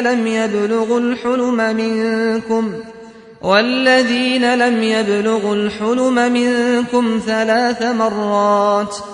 من قبل صلاة الفجر وحين تضعون ثيابكم من الظهيرة ومن بعد صلاة العشاء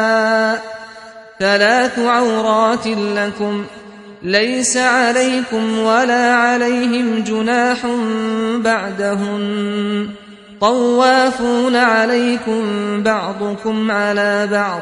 كذلك يبين الله لكم الآيات والله عليم حكيم وإذا بلغ الأطفال منكم الحلم فليستأذنوا كما استأذن الذين من قبلهم كذلك يبين الله لكم آياته والله عليم حكيم والقواعد من النساء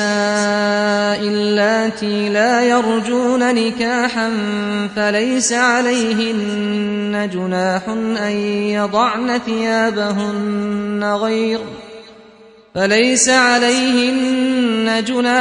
أن يضعن ثيابهن غير متبرجات بزينة وأن يستعففن خير لهن والله سميع عليم ليس على الأعمى حرج ولا على الأعرج حرج ولا على المريض حرج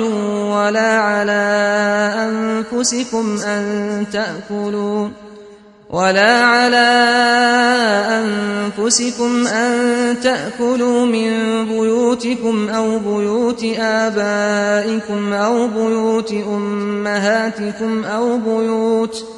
أو بيوت إخوانكم أو بيوت أخواتكم أو بيوت أعمامكم أو بيوت عماتكم أو بيوت أخوالكم أو بيوت خالاتكم أو ما ملكتم مفاتحه أو صديقكم ليس عليكم جناح أن تأكلوا جميعا أو أشتاتا فإذا دخلتم بيوتا فسلموا على أنفسكم تحية من عند الله مباركة طيبة كذلك يبين الله لكم الآيات لعلكم تعقلون إنما المؤمنون الذين آمنوا بالله ورسوله وإذا كانوا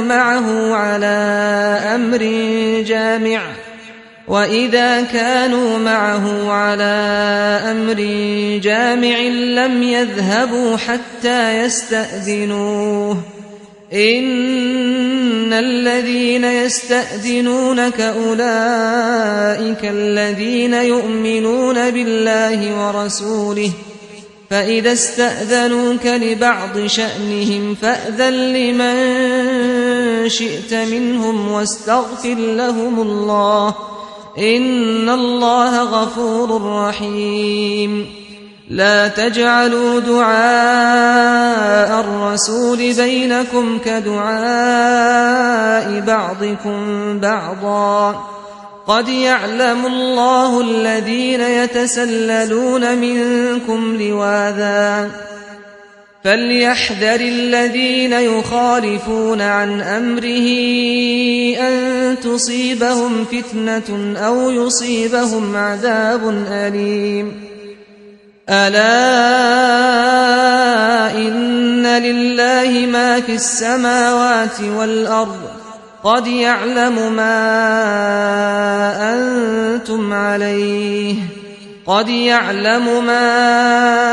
أنتم عليه ويوم يرجعون إليه فينبئهم بما عملوا